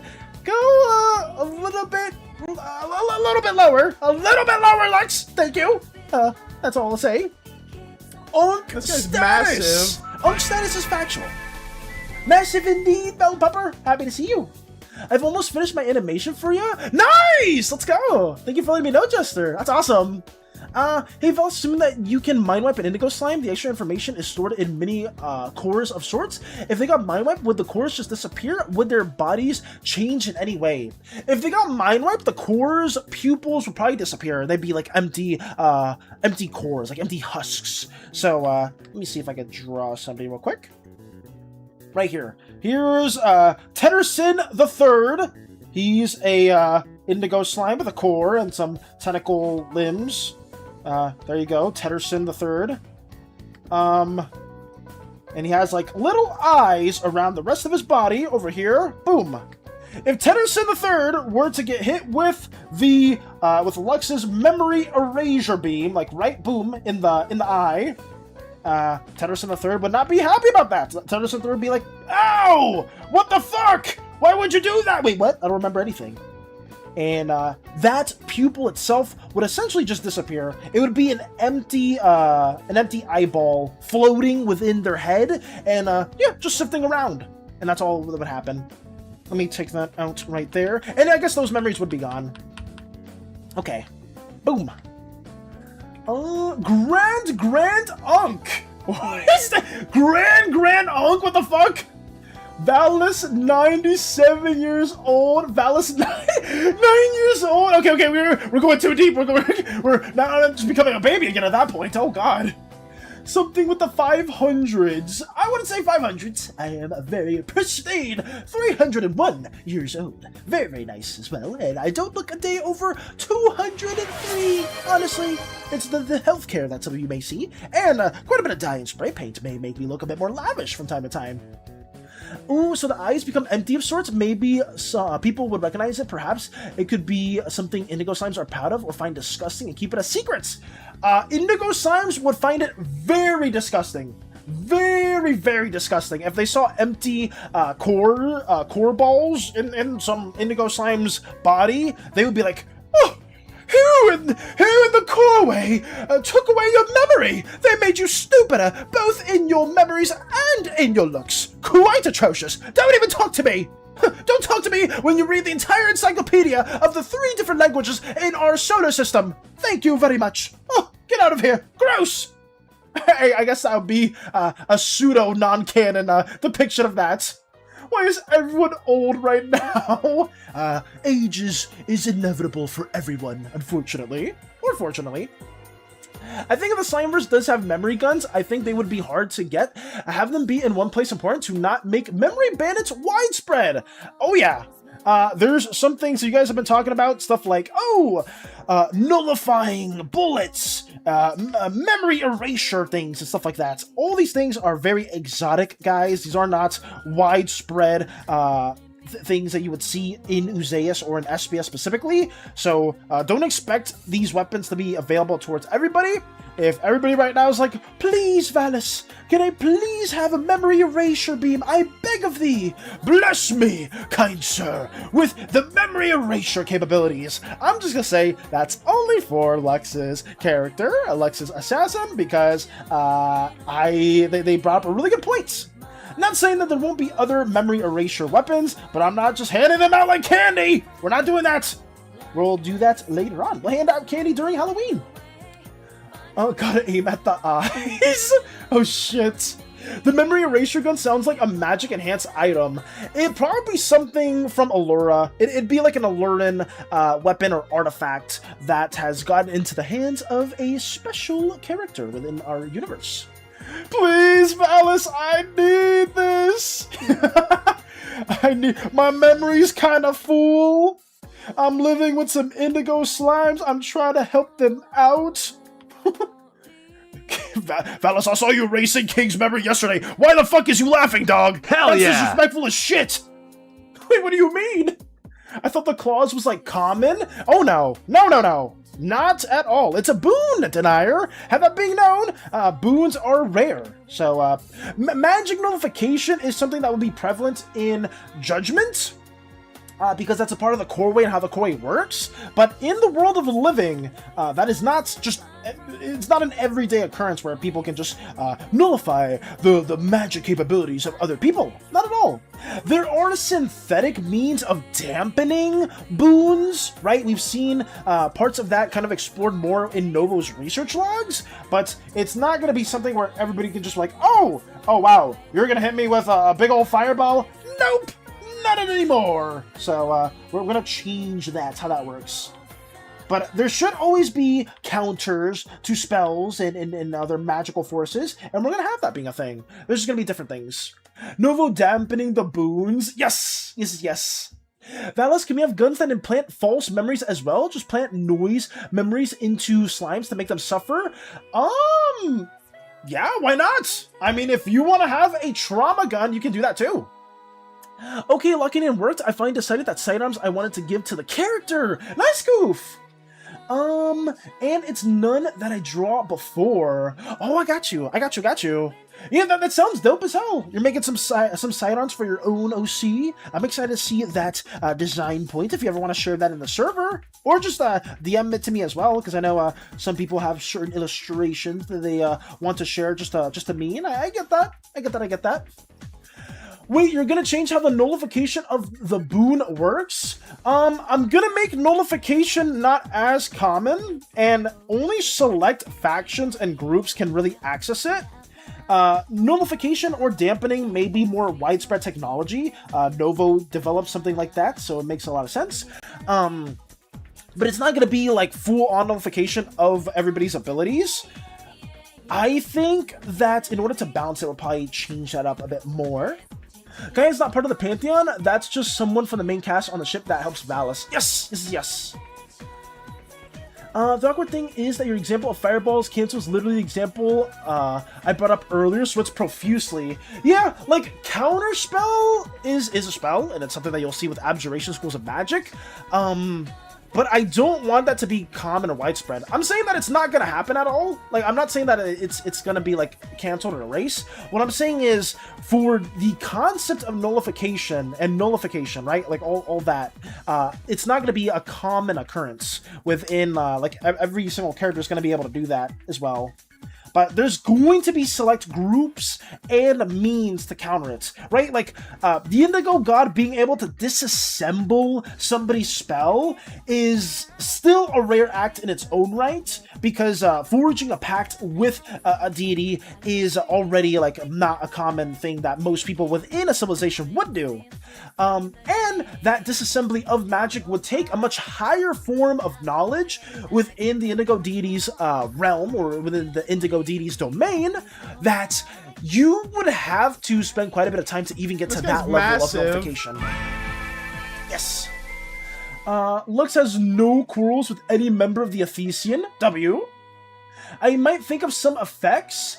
Be careful with what effects you do happen to come in mind with the Denier, because I do want to try to balance it in a way where it's not overly prevalent. Sorry if what I said is a bit confusing, but I guess I should probably call it there as well. Guys, am I washed at Tetris still? Most likely. Don't listen to the Magic 8 Ball! I'm pretty proud of myself. I did cheer my red slime. Nice! Last animation bit. Wish me luck, guys. Take care of yourself, Jester. Take care of yourself, take care of yourself. Hey Valis, I'm curious, what is the structure of magic? Like several systems, it's either mana or math. It's the Pirate system. It's based off of devotion to a certain deity. Your magic in the Pirate system is not inherently your own until you get to a certain level of a bond with a certain deity. So, having offerings, going to constructs, forging those strong connections and beliefs in a certain deity will give you high incentives of abilities that are akin to you, but in terms of like mana and like can you spam like a spell over and over and over again, not necessarily. Some spells have like I guess physical components that you need in order to cast them, and other spells you may not need a physical component, but you need like a strong emotional bond or tie that is being whittled down. Similar to bargains. Thank you, Jazz. Lock the fuck in Valis. I will say, Jazz, I'm probably going to be calling it soon, but people did ask some really good questions. But thank you for the redeem. So basically, magic is composed of divinity. Yes. I would say that's the case.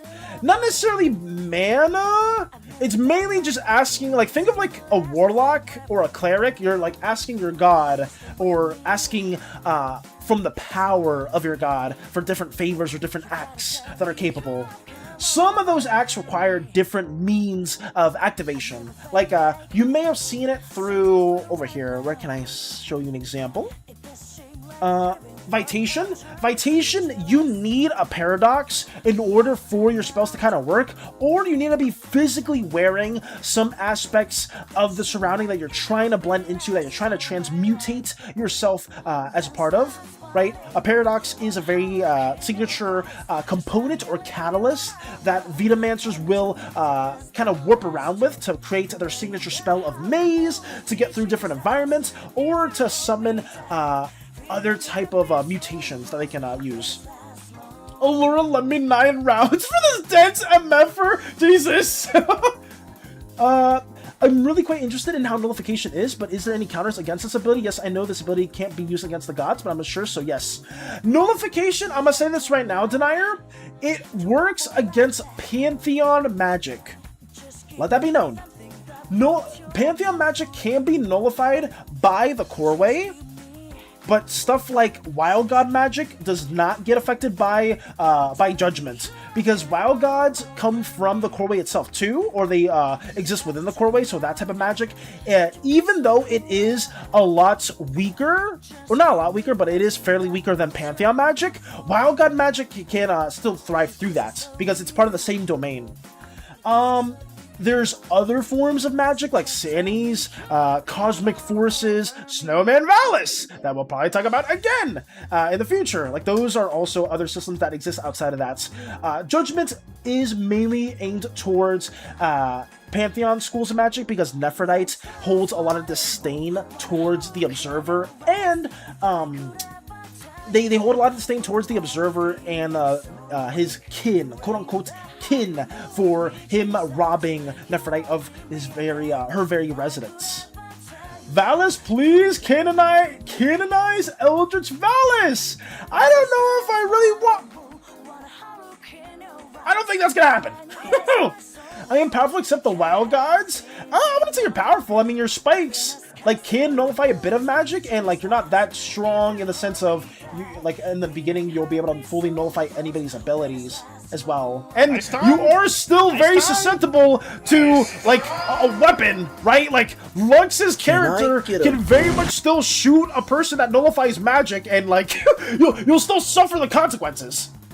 My god, so much boon gambling. True. We need to chill with that as well. Yeah. I think that should be it. But yeah, guys, I'm gonna call it for today. I'm going to be moving us over to ending the stream and probably rating it to somebody else. I know Tony said that their stream is going to be 16 plus, so anybody that isn't 16 plus, you are not welcome on Tony's stream, but I will be throwing you guys over there because Tony is an incredible community member. Let me get that raid ready. I don't think Crystal is here for a raid message, so I'll do it myself. Tony is here, _finally. But yes, if you're not 16 plus, get the fuck out of the stream when I do raid. But we will be going over there too, guys.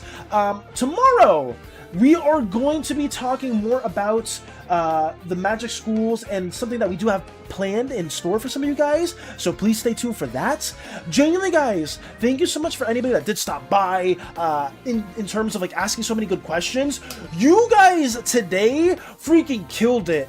There's so many good things that I want to explore further now down the line because of what you've asked. The memory nullification, the nullification for the core way, and how we're going to balance some of those aspects too.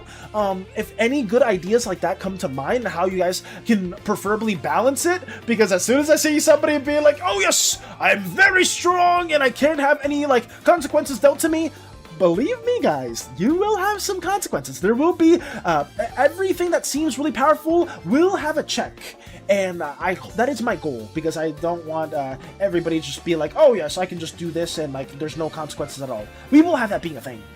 But yes, guys, stay oozy, gooey, slimy, sticky, jelly, goopy, whatever you prefer.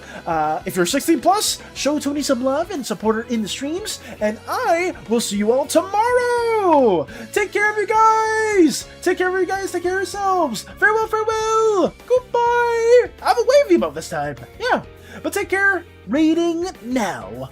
Bye. Bye, Midori. Bye, everybody. Bye, bye, bye. Farewell, farewell. Start the raid at this